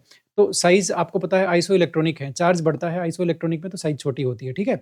तो यहाँ पर ये आपका आप इधर से इधर जाओगे साइज़ छोटी होती चली जाएगी, तो इसलिए सबसे छोटी साइज़ इसकी है। और तो आयन का पोलराइज़ेशन सबसे ज़्यादा ये करेगा Al3+ और इसी में सबसे ज़्यादा कोवेलेंट कैरेक्टर होंगे। वेरी सिंपल, इसलिए Al3 में सबसे ज़्यादा कोवेलेंट कैरेक्टर, फिर Mg, फिर NaCl। तो आपका ऑप्शन इसमें 3 नंबर आ जाएगा, जिसमें एल्यूमीनियम क्लोराइड का सबसे ज़्यादा है, उसके बाद में Mg है। इसका आईयूपीएसी नाम बताना है, काफ़ी ज़्यादा सिंपल है। नंबरिंग ये कार्बोक्सिलिक एसिड है, यहाँ से होगी 1, 2, 3, 4, 5 और 6, ओके? तो इसमें देखो 5 पे मिथाइल है ना? और तो कोई प्रीफिक्स नहीं है, 5 पे मिथाइल है, 5 पे मिथाइल ढूँढो, 4 पे ये 5 पे मिथाइल, यही इसका उत्तर है, बात खत्म। अब आप आगे देखते रहो, हेक्स 3 इनोइक एसिड, हेक्स है, हेक्स तो है भई क्योंकि 6 कार्बन है, इनोइक अच्छा हेक्स 3 इनोइक, 3 पे है ईन, ये भी बात भी सही है। हेक्स 3 ईन और ओइक एसिड तो लास्ट में है ही है, तो हेक्स 3 इनोइक एसिड और उससे पहले 5 पे मिथाइल, एकदम सेकंड ऑप्शन एकदम सही है। ये रिएक्शन बोला है कौन-सा एग्ज़ाम्पल है, वापस वही एनसीईआरटी में से ये एग्ज़ाम्पल उठाया हुआ है और इसने आपको क्या बोला है, अब आप ये देख लो, ये रिएजेंट आप रिएजेंट को पकड़ो। बेसिकली हो क्या रहा है वो भी पकड़ लो, हैलोजिनेशन हो रहा है। बेंजीन का क्या हो रहा है? हैलोजिनेशन हो रहा है और हैलोजिनेशन जो बेंजीन का है वो इलेक्ट्रोफिलिक सब्स्टिट्यूशन रिएक्शन है। आप कहोगे यहाँ पर ये फिर 6 जगह क्लोरीन क्यों आए हुए हैं? देखो, बेंजीन के हैलोजिनेशन में यदि रिएजेंट एक्सेस में ले लोगे आप, रिएजेंट एक्सेस में ले लोगे तो सभी पोज़ीशंस पे Cl आ जाएगा। तो रिएक्शंस तो वही रहेगी ना, रिएक्शन तो वही इलेक्ट्रोफिलिक सब्स्टिट्यूशन रहेगी, है ना? तो ये हैलोजिनेशन का एग्ज़ाम्पल है, बेंजीन का हैलोजिनेशन जिसमें रिएजेंट हमने एक्सेस में लिया हुआ है। Which of the following monomer form biodegradable polymer. देखो बायोडिग्रेडेबल पॉलीमर यहाँ पर वैसे एनसीईआरटी में 2 दे रखे हैं, इन्होंने जो पकड़ा है वो नायलॉन 2 नायलॉन 6 का पकड़ा है और उसके मोनोमर ये रहे, है ना? नायलॉन 2 नायलॉन 6 के जो मोनोमर हैं वो आपके ये रहे, ठीक है? ये आपका ग्लाइसिन है, ये जो है ये क्या है? ग्लाइसिन है और ये आपका एमिनो कैप्रोइक एसिड है, एमिनो कैप्रोइक एसिड, ये दोनों नायलॉन 2 नायलॉन 6 जो होता है बेसिकली नायलॉन 2 नायलॉन आपका 6 जो क्या बोलते हैं बायोडिग्रेडेबल पॉलीमर हैं, उसके मोनोमर ये हैं, तो ये बायोडिग्रेडेबल पॉलीमर के मोनोमर हैं। ये एनसीईआरटी का इन टेक्स्ट क्वेश्चन में एज़ इट इज़ उठाया हुआ है। इन्होंने कहा है क्लोरीन गैस जब हॉट और कॉन्सन्ट्रेटेड NaOH से रिएक्ट करती है, तो वो क्या बनाती है बेसिकली कौन? आपकी क्लोरीन गैस, ठीक है? तो इसमें आपको ये बताना है कि ये बेसिकली जो क्लोरीन गैस है ये क्या बोलते हैं बेसिकली देखो ये जो क्वेश्चन है, ये मैं आपको साफ-साफ बता दूँ, इस तरह के 2 क्वेश्चन हैं। एक तो क्लोरीन की जो रिएक्शन है वो कोल्ड कोल्ड और डाइल्यूट NaOH से है। एक जो क्लोरीन की रिएक्शन है वो किससे है? हॉट और आपके कॉन्सन्ट्रेटेड से रिएक्शन है, ठीक है? तो हॉट और कॉन्सन्ट्रेटेड की रिएक्शन तो मैं आपको दिखाऊँगा। आंसर इसमें मैं आपको बता देता हूँ, आंसर इसमें 2 है, वो रिएक्शन भी मैं आपको दिखा दूँगा अभी, ठीक है ना? इसके बाद में पीडीएफ में स्विच करेंगे और जो-जो क्वेश्चन एनसीईआरटी से मतलब आए हुए हैं ज़्यादातर जो वो आपको सीधा मैं दिखा दूँगा, ठीक है? ये सीधा एनसीईआरटी से एग्ज़ाम्पल उठाया हुआ है, नैरो स्पेक्ट्रम का एग्ज़ाम्पल आपका एक ही है, वो है पेनिसिलिन जी, कहीं कोई दिक्कत नहीं है, narrow narrow spectrum antibiotic penicillin G, ठीक है? इसके अलावा अब आपका ये जो 109 नंबर का सवाल है वो है सॉल्यूशन चैप्टर से है, ए solution is prepared by dissolving इतना ग्राम इन्होंने क्या डिसॉल्व किया है? यूरिया प्लस में 18 ग्राम इन्होंने ग्लूकोज़ डिसॉल्व किया है। 1000 एमएल में डिसॉल्व किया है और इन्होंने 27 डिग्री टेम्परेचर लिया है। पूछा क्या है? ऑस्मोटिक प्रेशर पूछा है भई, ये लो। ऑस्मोटिक प्रेशर पूछा है। अच्छा ठीक है, अब पकड़ में आ गया। ऑस्मोटिक प्रेशर का फ़ॉर्मूला आपके सामने है देखो, आपके सामने है, इसमें कहीं कोई दिक्कत नहीं है, ऑस्मोटिक प्रेशर का फ़ॉर्मूला है सीआरटी, ठीक है? अब यहाँ पर जो कॉन्सन्ट्रेशन है उसका चक्कर है, क्यों? क्योंकि 2 सोल्यूट डाले हुए हैं। अब देखो कोलिगेटिव प्रॉपर्टी की ख़ास बात यही होती है कि उसको यूरिया है कि ग्लूकोज़ है उससे कोई मतलब नहीं है। उसको फाइनली ये मतलब है कि कितने नंबर ऑफ मोल डिसॉल्व हुए हैं, यानी कि उसकी कॉन्सन्ट्रेशन क्या है, मोलरिटी क्या है, ठीक है? तो अब यहाँ पर हम कॉन्सन्ट्रेशन निकालेंगे, तो जो दोनों सब्सटेंस है N1 और N2 इनके नंबर ऑफ मोल को जोड़ लेंगे, तो उससे कॉन्सन्ट्रेशन निकलेगी। तो कॉन्सन्ट्रेशन का फ़ॉर्मूला आप जानते हो, मोलरिटी का क्या होता है? Number of mole divided by volume of solution in litre, ठीक है? तो यहाँ पर number of mole N1 N2 इन दोनों के नंबर ऑफ मोल को हम क्या करेंगे, यूरिया और ग्लूकोज़ के नंबर ऑफ मोल को हम जोड़ लेते हैं। तो यूरिया का नंबर ऑफ मोल क्या होगा, given mass 0.6 divided by molar mass, तो ये कितना आ गया, ये आ गया 0.01, ठीक है? तो ये लिखा हमने 0.01 प्लस में अब आ गया आपका ग्लूकोज़, ग्लूकोज़ का आपका 18 ग्राम डिसॉल्व है और इसका मोलर मास है आपका 180, तो ये आ गया 0.1, तो ये हमने लिखा 0.1, ठीक है? Divided by volume in litre, 1000 ml है तो वॉल्यूम इन लीटर आपका 1 हो जाएगा, ठीक है? अब मैं एक बार के लिए इसको मिटा रहा हूँ क्योंकि यहाँ हो सकता है जगह काम आए ये, ठीक है? अब ये हो गया तो इसकी जो कॉन्सन्ट्रेशन है वो बेसिकली कितनी आ गई? कॉन्सन्ट्रेशन आप इसको सोल्व कर दो तो ये तो ऐड हो जाएगा 0.1 और 0.01, ठीक है? तो ये हो गया आपका 0.11, ये इसकी कॉन्सन्ट्रेशन आ गई, ठीक है? अब आप ये उसमें रख दो और फाइनली जो पाई है वो निकाल लो, ठीक है? तो पाई आपने कैसे निकाला osmotic pressure 0.11 into R, R की वैल्यू कहाँ है? ये देखो ये दे रखी है इन्होंने 0.082 इनटू आपका क्या गया इनटू टेम्परेचर, टेम्परेचर कितना है 27 डिग्री यानी कि केल्विन में कितना हो जाएगा 300। अब आप इसको सोल्व कर दो। अब आप इसको सोल्व कर दो। आप इसको सोल्व करोगे तो जो आंसर है बेसिकली वो आपका अलग आएगा। आंसर ये नहीं आएगा जो इसने दे रखा है। आंसर आपका आने वाला है मेरे ख्याल से 2.7 आएगा। आप इसको सोल्व कर दो। कैसे? मैं आपको बताता हूँ। ये जो अच्छा ये यहाँ पर 0.02 ओहो! ये मिस्टेक हुई है ना देखो। फिर आप कहोगे कि ये तो क्या हुआ? डिलीट हो गया ना डिलीट। कंप्यूटर थोड़ा धीरे चल रहा है। 0.082 आएगा ये, ठीक है? अब आप इसको सोल्व करो, इसको सोल्व करोगे तो आपका 2.7 आएगा। चाहे आप इसको सोल्व करके देख लेना। मेरा कहने का मतलब ये है कि ये जो डेसिमल है, इसको आप हटाओगे तो ये 2 ज़ीरो आपको हटानी पड़ेगी। फिर आप इस 3 को इस 11 से मल्टीप्लाई कर दो तो कितना हुआ? 33। 33 को आप 0.082 से मल्टीप्लाई करके देखोगे तो कितना आएगा? 2.7, बात खत्म। ठीक है? 2.7 अब 2.7 इनमें आंसर नहीं है। 2.7 इनमें आंसर है ही नहीं, इसलिए ये क्वेश्चन होगा डिलीट, ये क्वेश्चन होगा डिलीट। बात आपको समझ में आ गई? ठीक है। अब ये क्वेश्चन गलती कैसे हुई समझ लो। यहाँ पर ये जो 1000 ml है, यहाँ पे 100 ml आना है। अब इसका हिंदी वर्ज़न तो मेरे को ध्यान नहीं, हिंदी में 1000 लिखा है कि 100 लिखा है। बाकी यहाँ पर यदि 100 ml आ जाएगा, तब इसका आंसर ये हो जाएगा 4.92। बात को समझो, यदि यहाँ 100 ml आ जाएगा, तो इसका आंसर ये हो जाएगा 4.92। ठीक है? अभी नहीं हो सकता इसका आंसर ये। बात आपको समझ में आई? ठीक है? तो इसलिए ये सवाल आपका गया डिलीट में। ठीक है? चलते हैं आगे। 2.7 इसका सही आंसर है। इन्होंने ऑप्शन में नहीं दिया हुआ। ये मुझे लगता है बायोलॉजी का सवाल है लेकिन फिर भी हम इसको कर लेते हैं। हीमोग्लोबिन में देखो इन्होंने पूछा है, हीमोग्लोबिन बोला है 4 सब यूनिट से बनता है और हर सब यूनिट में पोरफायरिन कॉम्प्लेक्स होता है। पोरफायरिन कॉम्प्लेक्स हीम होता है। अब पोरफायरिन में देखो जो डोनर एटम होते हैं वो तो सारे ही नाइट्रोजन होते हैं और हीमोग्लोबिन में Fe की ऑक्सीडेशन स्टेट +2 होती है। तो सारे के सारे नाइट्रोजन Fe2+ से बाउंड रखते हैं। इसका मतलब ऑप्शन इसमें ये आएगा Fe2 bound to 4 nitrogen atom. ये आएगा इसमें ऑप्शन सी। ठीक है? 4 आप उसकी स्ट्रक्चर देखना हीमोग्लोबिन की, ठीक है? 4 नाइट्रोजन हैं वो आपके Fe2+ से बाउंड रहते हैं। क्वेश्चन नंबर 111 है the rate constant of A first order reaction is. Rate constant जो है फर्स्ट ऑर्डर का वो आप बहुत आराम से सोल्व कर सकते हैं, ज़्यादा कुछ इसमें है नहीं। टी हाफ है, ठीक है? टी हाफ मतलब इन्होंने क्या दिया रेट कांस्टेंट फर्स्ट ऑर्डर का दिया है बेसिकली। आज थोड़ा-सा सही नहीं है फ्लो, ठीक है? तो ये रेट कांस्टेंट इन्होंने दिया है और हाफ लाइफ टाइम इन्होंने पूछा है, ठीक है? अब ये एक्चुअल में मुझे प्यास भी बहुत लग रही है। पता नहीं चल रहा था कि हो क्या रहा है। पानी पीने दो, रुक जाओ।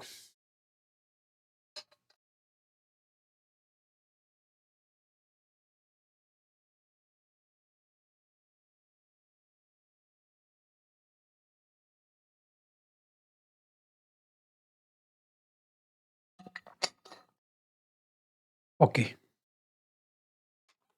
ठीक है? यस, तो हुँ, फर्स्ट ऑर्डर की एक केमिकल रिएक्शन है, रेट कांस्टेंट दे दिया, पूछा क्या है टी हाफ। टी हाफ का फ़ॉर्मूला आपका ये रहा, के की वैल्यू उन्होंने जो दी है वो यहाँ रख दो और इसको आप कैलकुलेट कर लो, ये जो -3 है ये ऊपर जाएगा +3 हो जाएगा, तो क्या आएगा 693 डिवाइडेड बाई 1.54 हो जाएगा, इसको आप सोल्व करोगे तो 450 आएगा, बात खत्म, ठीक है? अब है क्वेश्चन नंबर वापस आपका 12। अब जो क्वेश्चन नंबर 112 ठीक है? 112 में वापस आप देख लो, ये हाइब्रिडाइजेशन निकालना और इसमें आपका एक्सपर्टाइज़ होना चाहिए अदरवाइज़ नहीं होगा, ठीक है? तो इसमें आपका क्या बोलते हैं ये है XeF2। XeF2 में इसका हाइब्रिडाइजेशन आप निकालोगे तो आएगा sp3d और इसमें 3 लोन पेयर होते हैं। 3 लोन पेयर होते हैं इसलिए इसकी स्ट्रक्चर हो जाती है लीनियर। तो ये तो आपका 4 में आएगा आपका A। तो 4 में आपका A आएगा तो 4 कहाँ है? ये रहा। मतलब ये भी सही हो सकता है, ये भी सही हो सकता है। ओके, आगे चलते हैं। अब हम ये थर्ड तो निकालेंगे नहीं, थर्ड में दोनों में B है। अब हम फर्स्ट फर्स्ट निकाल लेते हैं यानी सेकंड निकाल लेते हैं। बस अंतर यही तो है फर्स्ट और सेकंड में। ओके। तो फर्स्ट निकाल लेते हैं। तो फर्स्ट तो देखो sp3 हाइब्रिडाइजेशन है और उसकी पिरामिडल शेप है। एकदम सही है, ठीक है? क्योंकि देखो फर्स्ट जो है ना, उसमें 3 एटम हैं, ठीक है? अब 3 एटम में स्क्वायर पिरामिडल शेप नहीं हो सकती, डिस्टॉर्टेड ऑक्टाहेड्रल नहीं हो सकता, बात को समझो, ठीक है? तो पिरामिडल शेप केवल उसी में आएगी, इसमें आपका XeO3 में। आप इसका मतलब उसका sp3 हाइब्रिडाइजेशन है वो आप निकाल के देख लेना, यहाँ इतना मैं टाइम लगाऊँगा नहीं और एक उसमें लोन पेयर होता है, तो sp3 हाइब्रिडाइजेशन में आपका 3 बॉन्ड पेयर प्लस में 1 लोन पेयर, यदि ये होगा तो ट्राइगोनल सॉरी पिरामिडल स्ट्रक्चर ही होगी, X इस तरह से और आपका ऑक्सीजन इस तरह से, ये लो और ये एक लोन पेयर, ये आपकी पिरामिडल स्ट्रक्चर होगी। बात आपको समझ में आ गई? ठीक है? तो आपका जो फर्स्ट है उसमें डी आएगा, फर्स्ट में डी आएगा, इसका मतलब 4 ऑप्शंस आपका सही है। ये लो। अब सेकंड में सी है, सेकंड आप देख लो ज़रा। सेकंड में आपका जो हाइब्रिडाइजेशन है वो बेसिकली sp3d2 है, sp3d2 है, ठीक है? अब sp3d2 में जो स्ट्रक्चर जो पॉसिबल है वो आपकी स्क्वायर प्लैनेट पॉसिबल है, क्यों? क्योंकि इसमें भी एक लोन पेयर है। अच्छा, वाह भाई वाह! गज़ब किया इन्होंने। सब में सारे के सारे लोन पेयर वाले दिए हैं, सीधा एक भी नहीं दिया। सीधा एक भी नहीं दिया, सारे टेढ़े केस हैं, ओके? ये जो XCF6 है वो sp3d3 है, ठीक है? इसमें भी एक लोन पेयर है, तो इसलिए इसकी स्ट्रक्चर जो आपकी पेंटागोनल बाइपिरामिडल होनी चाहिए थी, वो हो गई आपकी डिस्टॉर्टेड ऑक्टाहेड्रल। ओके, मतलब एक भी सीधा केस नहीं दिया, सारे टेढ़ा केस हैं, कोई बात नहीं। ऑप्शन इसका 4 होगा, हाइब्रिडाइजेशन आप निकालते रहना लोन पेयर के नंबर से और वो जो हाइब्रिडाइजेशन जो स्ट्रक्चर आएगी उससे ये होगा। ये सवाल अच्छा है मतलब इसके लिए आपको थोड़ा-सा पढ़ना पड़ता है या सवालों की प्रैक्टिस चाहिए और वो सवाल क्या है, ये कह रहा है कि आपको हैलाइड हमने कुछ दिए हुए हैं। ऐसा कौन-सा है जो AgNO3 के साथ में AgCl का प्रेसिपिटेट नहीं देगा? AgNO3 यदि डालेंगे तो AgCl का प्रेसिपिटेट कौन-सा नहीं देगा? देखो अ, AgCl का प्रेसिपिटेट कौन-सा नहीं देगा? हाँ, अब देखो AgCl का प्रेसिपिटेट कैसे बनेगा? आप बताओ, इससे कैसे बनेगा? मतलब इसको क्या चाहिए? Cl- चाहिए ना? AgNO3 डालेंगे तो Cl- इसको चाहिए ना। इसका मतलब यदि कोई स्टेबल कार्बोकैटायन है वो तो Cl- देखो दे देगा। जो कार्बोकैटायन स्टेबल नहीं है वो क्यों देगा Cl- नहीं देगा, ओके। अब यहाँ पर आप Cl- निकाल लो तो जो कार्बोकैटायन बनेगा वो बेंजाइल कार्बोकैटायन बनेगा, स्टेबल कार्बोकैटायन है, इसलिए यहाँ पर AgCl का पीपीटी बनेगा। बात को समझो, बनेगा। AgNO3 डालोगे ना आप तो AgCl का पीपीटी बनेगा, क्यों? क्योंकि ये स्टेबल कार्बोकैटायन है, Cl को छोड़ देगा। Cl को छोड़ देगा। ये सेकेंडरी है, ये भी Cl को छोड़ देगा क्योंकि ये भी स्टेबल कार्बोकैटायन है। सेकेंडरी कार्बोकैटायन यदि Cl यहाँ से निकालोगे तो। यहाँ से Cl निकालोगे तो ये एलाइल जो कार्बोकैटायन है वो भी स्टेबल कार्बोकैटायन है। तो कार्बोकैटायन स्टेबल है इसलिए Cl को छोड़ देगा, Cl को छोड़ते ही Ag पकड़ लेगा और AgCl का पीपीटी बन जाएगा। बात को समझो, ठीक है? तो फिर क्या हुआ? फिर आपका हुआ ये जो है लास्ट वाला ये विनाइल कार्बोकैटायन है, देख लो। ये विनाइल कार्बोकैटायन और विनाइल कार्बोकैटायन स्टेबल नहीं होते हैं, नॉट स्टेबल, इसलिए ये Cl- को छोड़ेगा ही नहीं, नहीं छोड़ेगा तो इसमें कोई पीपीटी नहीं आएगा, तो जो कार्बोकैटायन स्टेबल नहीं है, वो AgNO3 के साथ रिएक्शन करेगा ही नहीं। वो AgNO3 के साथ रिएक्शन करेगा ही नहीं, जो कार्बोकैटायन स्टेबल नहीं है। AgNO3 के साथ रिएक्शन करके पीपीटी वही बनाएगा, वही कंपाउंड बनाएगा, वही हैलाइड बनाएगा जिसका कार्बोकैटायन स्टेबल है। बात को समझो और एक्शन ऑप्शन नंबर 1, 2, 3 में आपके जो हैं कार्बोकैटायन स्टेबल थे, वो ये काम करते हैं। 4 नंबर वाला स्टेबल नहीं है, तो वो बेचारा क्यों Cl रिलीज़ करेगा? नहीं करेगा। 114 नंबर का जो सवाल है, उसमें फंडामेंटल वाइब्रेशनल मोड पूछे हैं। बहुत आसान सा सवाल है और ये H2S है। H2S बेसिकली आपका नॉन लीनियर मॉलिक्यूल होता है और उसका फ़ॉर्मूला होता है 3n-6। अब 3n कर दो, n नंबर ऑफ एटम है, 3 एटम होते हैं, तो 9 - 6 3 आ गया, तो इसका उत्तर आपका 2 आएगा। मतलब 2 ऑप्शन 3 उत्तर, ठीक है? ये आपका नॉस्ट इक्वेशन का सवाल है, इसको आप देख सकते हो नॉस्ट इक्वेशन। और कितने के सवाल रह गए भई? ये तो बड़ा लंबा थोड़ा काम है। चलो फटाफट नॉस्ट इक्वेशन का जो सवाल है उसको मैं ख़त्म कर देता हूँ, ठीक है ना? उसके बाद में मैं आपको बताऊँगा कि बेसिकली ये जो जितने भी सारे सवाल हैं, ये सारे के सारे इन्होंने कहाँ से उठाए हुए हैं, आपका जो एनसीईआरटी वाला जो कंटेंट है उसमें से उठाए हुए हैं और टेक्स्ट के बीच में से उठाए हुए हैं। आप इन सारे सवालों को ढूँढो, जहाँ-जहाँ मैंने बताया है, आपको पता चल जाएगा कि ये सारे सवाल मतलब अच्छी-अच्छी जगह से उठाए हुए हैं, है ना? ठीक है? तो अब ये सवाल मैं आपके सामने सोल्व करता हूँ, नॉस्ट इक्वेशन का बेसिक सवाल है ये। और इसमें देखो सबसे पहले हमें सेल रिएक्शन लिखनी होगी, तो ये तो देखो आपका एनोड है। ये एनोड है और ये आपका कैथोड है। सेल रिप्रेजेंटेशन इस इन्होंने दिया हुआ है और इन्होंने सेल पोटेंशियल पूछा है। ये देखो सेल पोटेंशियल पूछा है, सेल नोटेशन दिया हुआ है, ठीक है? और सेल पोटेंशियल पूछा है। अब एनोड और कैथोड हमने पहचान लिया सेल उसमें। अब आप देख लो ये बेसिकली क्या है, इसकी सेल रिएक्शन हमें लिखनी पड़ेगी सबसे पहले। तो एनोड में ऑक्सीडेशन किसका हो रहा है? Cr का, तो हमने इसका ऑक्सीडेशन करा दिया। ये लो प्लस और ये एरो और ये Cr3+, ये इसका ऑक्सीडेशन करा दिया। रिडक्शन किसका हो रहा है? आयरन का। तो यहाँ पर आ गया आपका Fe2+ और प्लस में इसका रिडक्शन हो रहा है Fe में, ठीक है? अब आप ये देख लो, ये बैलेंस नहीं है ये इक्वेशन। कैसे? Cr 3 इलेक्ट्रॉन रिलीज़ कर रहा है लेकिन Fe 2 ही इलेक्ट्रॉन ले रहा है। इसका मतलब बैलेंस करने के लिए क्या करना पड़ेगा? इसको Cr को आप 2 से मल्टीप्लाई करोगे तो अब Cr 6 इलेक्ट्रॉन रिलीज़ करेगा और इसको आप 3 से मल्टीप्लाई करोगे, तो ये हो गया, ठीक है? ये हमने इस इक्वेशन को बैलेंस कर दी। अब दोनों के मतलब मेरा कहने का मतलब है कि इलेक्ट्रॉन ट्रांसफ़र है, एनोड से कैथोड पे कितना गया वो बराबर होना चाहिए, ठीक है? तो अब Cr ने कितने रिलीज़ किए, है ना? इलेक्ट्रॉन ट्रांसफ़र 9 मतलब 6 इलेक्ट्रॉन दिए। इधर Fe ने कितने लिए यहाँ से यहाँ तक आने में? 6 इलेक्ट्रॉन लिए, तो n की वैल्यू है वो इसमें 6 हो गई, नंबर ऑफ इलेक्ट्रॉन ट्रांसफ़र्ड, ठीक है?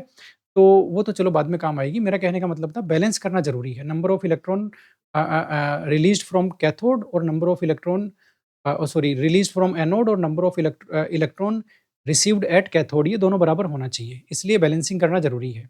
अब ये जो बैलेंस केमिकल इक्वेशन है, इससे हम नस्ट इक्वेशन लिखेंगे क्योंकि सेल पोटेंशियल निकालने के लिए आपको नस्ट इक्वेशन लिखना पड़ता है। तो नस्ट इक्वेशन फटाफट से लिखते हैं इसका। इसका हो गया नस्ट इक्वेशन आपका ई सेल।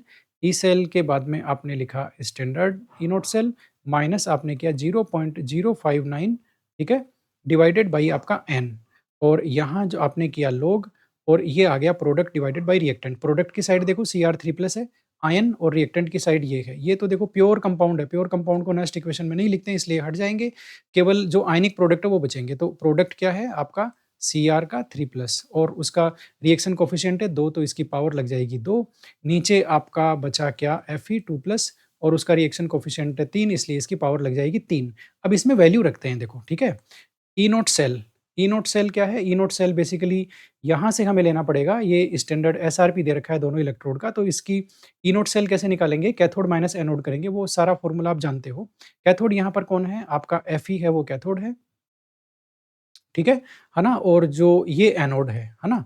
तो कैथोड माइनस एनोड करके आप ई नोट सेल निकालोगे, तो वो उसका कैथोड कैथोड मतलब माइनस 0.44 माइनस माइनस 0.74 ये आप करोगे, तो इसकी वैल्यू क्या आएगी? 0.30 आएगी प्लस की 0.30 आई क्योंकि ये माइनस और ये माइनस प्लस हो जाएगा दोनों, है ना? 74 वाला माइनस और ये फ़ॉर्मूले का जो माइनस है कैथोड माइनस एनोड करते हैं ना, तो ये देखो कैथोड है आयरन और ये एनोड है।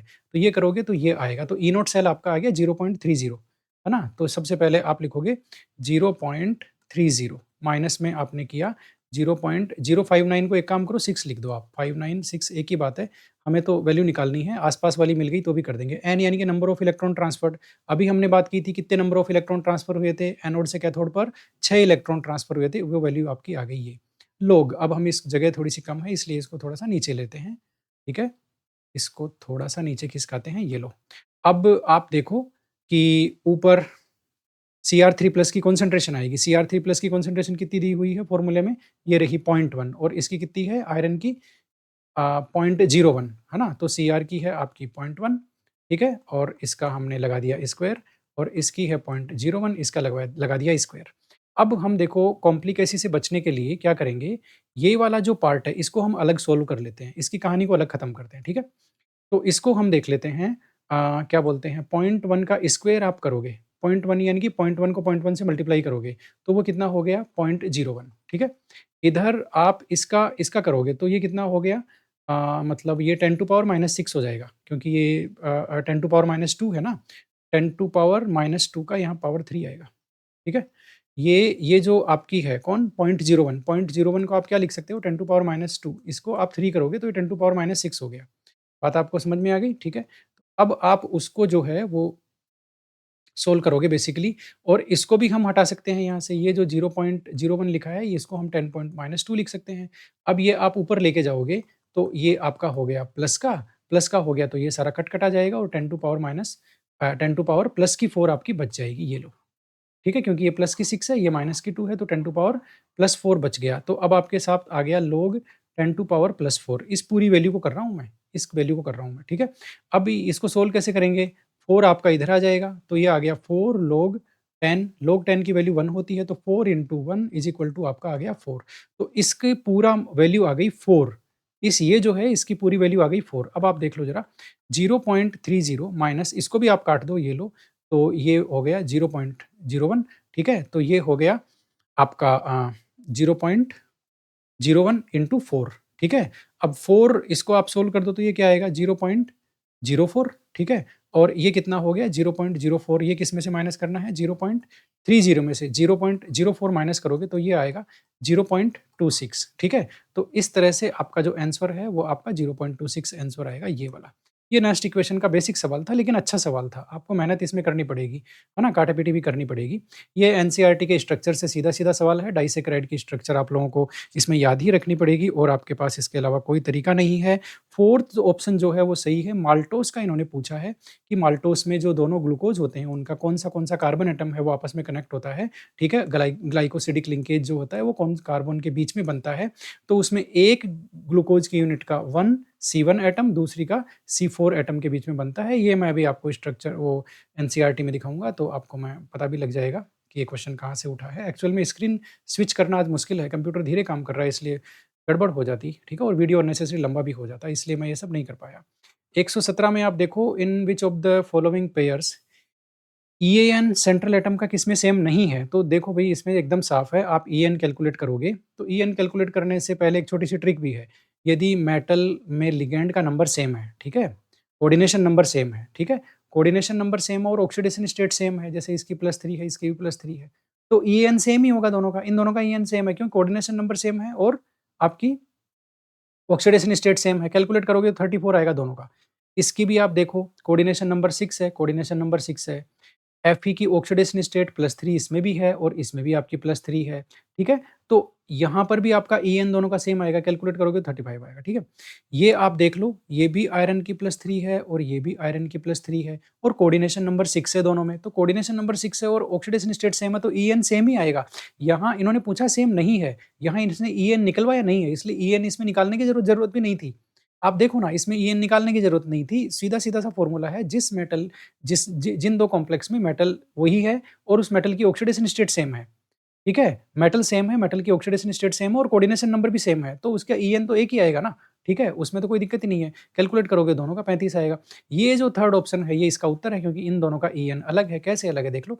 NiCO4 में आप देखो निकेल की ऑक्सीडेशन स्टेट 0 होती है इसलिए 28 इलेक्ट्रॉन हो गए, इसके 4 कार्बोनिल के 8 इलेक्ट्रॉन हो गए, टोटल 36 हो गया।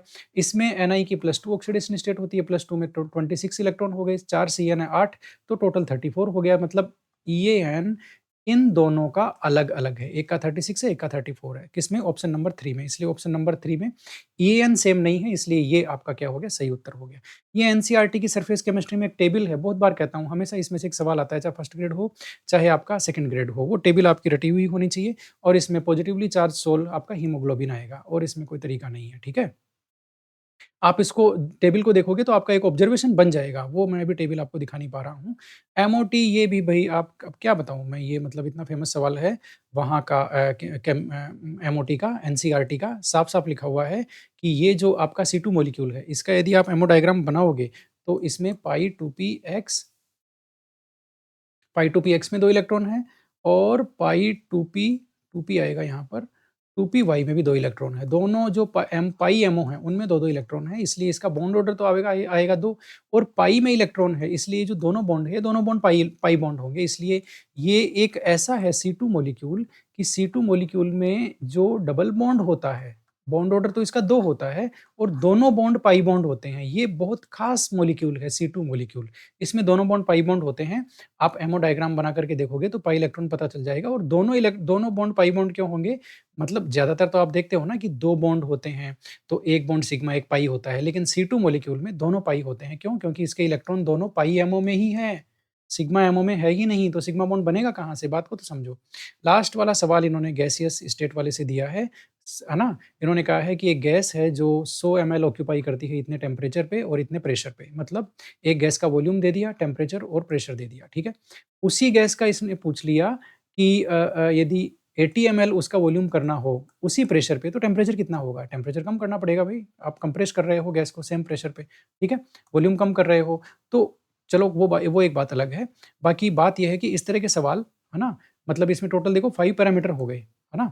ठीक है? मतलब एक टेम्परेचर और प्रेशर पे वॉल्यूम दिया हुआ है, ठीक है? और दूसरे में वॉल्यूम और प्रेशर दिया हुआ है, टेम्परेचर पूछा हुआ है। ऐसे केस में इस तरह के सवाल आपके जो हैं वो इस तरह के ये इक्वेशन इसमें फ़ॉलो होगा और इसमें बिल्कुल सीधा-सा है, प्रेशर आप लिखोगे P1, V1 और T1 ये पहली वाली कंडीशन के लिए, है ना? तो इसमें प्रेशर कितना है 740 ये 740, वॉल्यूम कितना है 100 ये 100, टेम्परेचर कितना है ये 27 तो ये 300।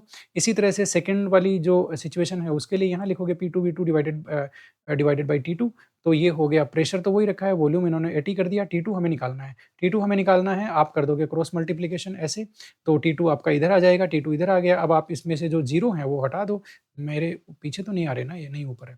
0 आप हटा दो, ये 2 0 हैं, ये 2 0 के साथ 2 0 गए, ये 740 गया 740, तो अब इधर बचा क्या? 80 इंटू 3 बचा, 80 इंटू 3 कितना होता है 240, 240 आपका केल्विन है तो डिग्री सेंटीग्रेड में कितना आएगा -33, तो ये -33 आपका 2 आंसर हो गया, ठीक है? तो इस तरह से ये हो गए आपके सभी सवाल और वीडियो भी मुझे लगता है काफ़ी लंबा हो गया ये और ये हो गया वीडियो कितनी देर हो गई भाई रिकॉर्डिंग चलते हुए 1 घंटा हो गया, ठीक है? तो इसके जो एनसीईआरटी से सवाल आए हैं बेसिकली मैं कोशिश करता हूँ आपको यहीं पर दिखाने में, यहीं पर दिखाने की मैं कोशिश करता हूँ, विंडो कैप्चर में मुझे जाना है। पीडीएफ में मुझे स्विच करना है, एडोब लेना है, ठीक है? कुछ मैं आपको देखता हूँ, कुछ दिखा पाता हूँ कि नहीं दिखा पाता। ये एटॉमिक स्ट्रक्चर एनसीईआरटी का प्रॉब्लम नंबर 2.12 है। ये न्यूमेरिकल एज़ इट इज़ पूछा गया है, बस थोड़ा-सा चेंज किया है। आप देखना चेंज क्या किया है, यहाँ 10 की जगह 1 किया गया है और इसमें कोई चेंज नहीं किया इन्होंने, ठीक है? मैं देखता हूँ आपको दिख रहा है क्या? हाँ, दिख तो रहा है। ये बेसिकली एनसीईआरटी का क्लास 11 का हाइड्रोकार्बन वाला चैप्टर है। इसमें काफ़ी सारी जो रिएक्शंस है वो मिल जाएगी आपको, है ना? मैं आपको दिखा देता हूँ 2-4 रिएक्शंस। ठीक है? जिससे आपको ये लग जाएगा कि सारे जो सवाल हैं बेसिकली वो आए एनसीईआरटी से ही है। अब मुझे स्क्रॉल करने में क्योंकि लंबे-लंबे चैप्टर है ना ये। ये जैसे इन्होंने ये आपका एल्केन का कंट्रोल्ड ऑक्सीडेशन का ये सवाल पूछा है, इसमें प्रोडक्ट आपका ये आएगा एसिटिक एसिड, ठीक है?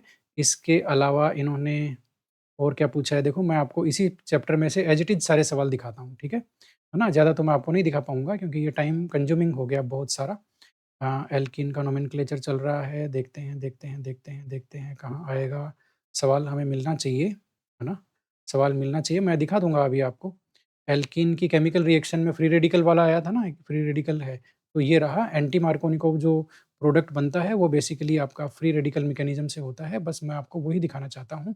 वो ये रहा, ये रहा, ये फ्री रेडिकल मैकेनिज़्म है बेसिकली, ये रही, ये रही। ये इन्होंने पूछा है कि पेरोक्साइड इफ़ेक्ट है वो basically free radical addition reaction बोल दो या फ्री रेडिकल चेन रिएक्शन बोल दो। तो ये इन्होंने पूछा है कि जो पेरोक्साइड इफ़ेक्ट है उसकी मैकेनिज़्म क्या है? बात आपको समझ में आ गई? इस तरह से और चलते हैं, एल्कीन में से तो और सवाल नहीं आए हैं। बाकी सवाल जो हैं वो कहाँ से आए हैं देखते हैं। मैं याद करने की कोशिश कर रहा हूँ। एसिडिक स्ट्रेंथ का ऑर्डर इन्होंने पूछा था ना, उसको भी देख लेते हैं फटाफट से। एसिडिक स्ट्रेंथ का ऑर्डर एल्काइन का जो पूछा था वो यहाँ मिलना चाहिए और वो देखिए यहाँ इन्होंने लिखा है पूरा। वो इनकी केमिकल प्रॉपर्टी में मिलेगा बेसिकली, ठीक है? ये रहा एसिडिक स्ट्रेंथ और इन्होंने जो ऑर्डर आपको पूछा है, ये मेरे ख़्याल से ये रहा। ये ऑर्डर इन्होंने आपको एल्काइन का जो ऑर्डर पूछा था ना, वो ये रहा। आपके सामने आपको दिख रहा है क्या? हाँ, आपको मेरे ख़्याल से दिख रहा है। 1 मिनट, हाँ, आपको अच्छे से दिख रहा है, कोई दिक्कत नहीं है, पीडीएफ अभी काम कर रही है। एक्चुअल पहले ये काम नहीं कर रही थी, ठीक है? अब उसके अलावा यहाँ इन्होंने आपको और क्या पूछा है, इस चैप्टर में से मेरे को लगता है एज़ इट इज़ आपको काफ़ी सारे सवाल पूछे गए हैं। अब बेंज़ीन वाले जो कुछ सवाल हैं, ये देखो ये प्रॉब्लम है, ये प्रॉब्लम पिछले साल फर्स्ट ग्रेड में आई थी, है ना? ठीक है? एज़ इट इज़ यहाँ से उठी थी। अब बेंज़ीन वाले जो कुछ सवाल हैं वो मैं आपको बता देता हूँ। आपको समझ में आ जाएगा कि क्यों एनसीईआरटी ही पढ़नी चाहिए, इसके अलावा सेकंड ग्रेड के लिए कोई रास्ता नहीं है। आप बार-बार सोच रहे होगे मैं फर्स्ट ग्रेड का नाम क्यों नहीं ले रहा? क्योंकि फर्स्ट ग्रेड के लिए तो मैं हूँ ना, ठीक है? इसलिए मैं केवल सेकंड ग्रेड का नाम ले रहा हूँ। ओके? तो क्या बोलते हैं, अब मैं आपको वो जो रिएक्शंस इन्होंने 1-2 रिएक्शंस पूछी है ना, बेंज़ीन की, वो मैं आपको दिखाने वाला हूँ। और ये एक तो ये रिएक्शन इन्होंने पूछी है, ये देख लो, एनहाइड्रस AlCl3 6Cl2 वाला ये सेम रिएक्शन इन्होंने पूछी है, हेक्साक्लोरोबेंज़ीन वाली, ठीक है? इसके अलावा ये इसकी मैकेनिज़्म पूछी थी बेसिकली, कौन-सी मैकेनिज़्म होगी? ये रही, इलेक्ट्रोफिलिक सब्स्टिट्यूशन रिएक्शन, यहाँ बाकायदा साफ लिखा हुआ है कि एक्सेस में आप लोगे तो ये रिएक्शन होती है, तो ये बेसिकली इन्होंने आपको एज़ इट इज़ यहाँ से पूछा है। इसके अलावा इन्होंने पूछा है, आपको ये रिएक्शन पूछी है, ये नहीं, हाँ, एक रिएक्शन और पूछी थी ना, ये रही, ये रिएक्शन आपको साफ-साफ पूछी है कि इसमें बनता क्या है बोल कर के, BHC बनता है, ये रिएक्शन ऐसे की ऐसे पूछी थी आपको, ठीक है? इसके अलावा और तो इन्होंने ज़्यादा मतलब पेपर उतना ज़्यादा मुश्किल नहीं था, ठीक है? इसके अलावा और कुछ फाइंड करने की कोशिश करते हैं। हाँ, ये भी एनसीईआरटी का जो जो एक हाइड्रोकार्बन वाला जो हाइड्रोकार्बन से पहले बेसिक कॉन्सेप्ट वाला ऑर्गेनिक का चैप्टर है ना? क्लास 11 एनसीईआरटी का, उसमें से आप देख लो फ्रैक्शनल डिस्टिलेशन का पूछा है ना, वो ये लिखा, fractional distillation crude oil in petroleum industries, ठीक है? फ्रैक्शनल डिस्टिलेशन यूज़ होता है उसके लिए, तो वो ये यहाँ से उठाया हुआ है। इसके अलावा और भी है क्या? हाँ, वो सीएलएफ3 का स्ट्रक्चर इन्होंने पूछा था ना, सीएलएफ3 का स्ट्रक्चर ये सही नहीं लिखा जा रहा, मैं कह रहा था ना आपको ये काम नहीं कर रहा है लैपटॉप आज, ठीक है? तो सीएलएफ3 का जो स्ट्रक्चर है वो पूछा था इन्होंने और ये देखो यहाँ पर तीनों चारों जो स्ट्रक्चर है उनको कंपेयर करके बताया गया है कौन-सा स्ट्रक्चर सही है। ऑप्शन ए यहाँ पर सही है यानी कि ऑप्शन ए यानी कि ये रहा, ये सीएलएफ3 की स्ट्रक्चर सही है और यही उसमें सही ऑप्शन था। आपको पता चल गया वो क्वेश्चन कहाँ से डिज़ाइन हुआ है। पूरा का पूरा यहाँ जो है वो ही वहाँ आएगा, उसके अलावा वहाँ कुछ आएगा नहीं सवाल में, बात को समझो। इसके अलावा और भी बहुत कुछ है, केमिकल बॉन्डिंग है, ये वो क्लोरीन वाली रिएक्शन इन्होंने पूछी थी ना क्लोरीन की, कि हॉट क्लोरीन की हॉट और कॉन्सन्ट्रेटेड NaOH के साथ में ये 2 रिएक्शन है, एक तो कोल्ड और डाइल्यूट और एक हॉट और कॉन्सन्ट्रेटेड NaOH के साथ में, ये एग्ज़ाम्पल है पी ब्लॉक में, ये जो पुरानी वाली एनसीईआरटी है उसके पी ब्लॉक में ये एग्ज़ाम्पल है। ये देखो ये रहे NaCl, NClO3 और H2O उसमें प्रोडक्ट थे, प्रोडक्ट उन्होंने पूछे थे, इस इन टेक्स्ट क्वेश्चन से वो सवाल आया है, ठीक है? है ना? तो अब आप समझ गए और भी कुछ है क्या? और भी काफ़ी कुछ है ना? लेकिन अब क्या करें टाइम का थोड़ा-सा अभाव है वरना मैं सारे सवाल आपको जो है वो एज़ इट इज़ एनसीईआरटी में मिला सकता हूँ। एक जो सवाल वो आपको मिलाना चाहता हूँ वो आपका कौन-सा है C2 मॉलिक्यूल वाला है, ठीक है? C2 मॉलिक्यूल वाला वो एनसीईआरटी में आपको दिखा देता हूँ, आपको पता लग जाएगा कि लाइनों से क्वेश्चन कैसे आते हैं, ठीक है? C2 मॉलिक्यूल वाला यहाँ ये एनसीईआरटी का केमिकल बॉन्डिंग वाला क्लास 11 का चैप्टर चल रहा है। इसमें मैं आपको बेसिकली वो C2 मॉलिक्यूल वाला ख़त्म करके वीडियो मैं ख़त्म करना चाहता हूँ उसके साथ ही, क्योंकि मुझे जाना भी है और बहुत लेट हो गया आज। उम्मीद से ज़्यादा लंबा हो गया ये वीडियो एक्चुअल में, लेकिन वो मैं आपको एमओटी वाला जो डायग्राम है वो मैं आपको दिखा के रहूँगा। पीडीएफ भी बहुत धीरे चल रही है आप देखिए, है ना? पीडीएफ भी दौड़ नहीं रही है, एक दौड़ती है ना एकदम वो वाली आज बात नहीं है, ठीक है? इसको मेरे ख़्याल से कंप्यूटर को डॉक्टर साहब की ज़रूरत है, उनके पास इसे लेकर जाना पड़ेगा और मैं अभी आप समझ रहे हैं ना पीडीएफ नहीं आ रही है, इसलिए मैं सीधा-सीधा आपके साथ टाइम पास कर रहा हूँ। अब मुझे आपको क्या बताना है, C2 में आपको बताना है C2 में 2 पाई बॉन्ड होते हैं, ये लाइन मुझे दिखानी है आपको एनसीईआरटी में, ठीक है? अब आप देख लो ज़रा, मैं क्या दिखा रहा हूँ, ये रहा। It is important to note that double bond in C2 consist of both pi bond ये रहा, बोथ पाई बॉन्ड ये रहा, because of presence of 4 electron in 2 pi molecular orbital ये रहा। एकदम साफ कर रहा है कि C2 में जो डबल बॉन्ड होता है, वो दोनों ही पाई होते हैं। दोनों ही पाई होते हैं, क्यों? क्योंकि इसके जो एमओ में इलेक्ट्रॉन जो दोनों एमओ हैं, उन्हीं में 4 इलेक्ट्रॉन होते हैं, जो मतलब वैलेंस एमओ हो गए इसके, पाई एमओ में 4 इलेक्ट्रॉन होते हैं, इसलिए इसका जो इसमें 2 पाई बॉन्ड होते हैं C2 में। ये सवाल आरपीएससी में 2 या 3 बार आ चुका है, सेम सवाल यहाँ से उठ रहा है, ठीक है? तो आप देख लो इतने सारे सवाल तो मैंने मिलाए हैं और भी मतलब सवाल तो देखो सारे ही हैं, है ना? एनसीईआरटी से, बस अभी मैं आपको उनको मैच कराने में सक्षम नहीं हूँ, ठीक है? बाकी तो ज़्यादा कुछ नहीं है, वीडियो सारे सवाल एनसीईआरटी से हैं, पढ़ना अभी भी सीख लो, फिर कह रहा हूँ एनसीईआरटी को पढ़ना सीख लो, लाइन टू लाइन इन्फॉर्मेशन निकालना सीख लो, इसके लिए मेरा वीडियो वो ज़रूर देखना कि किस तरह से हमें पढ़ना है उसको, ठीक है? तो उम्मीद करता हूँ कि सॉल्यूशन आपको पसंद आया होगा। Thank you very much.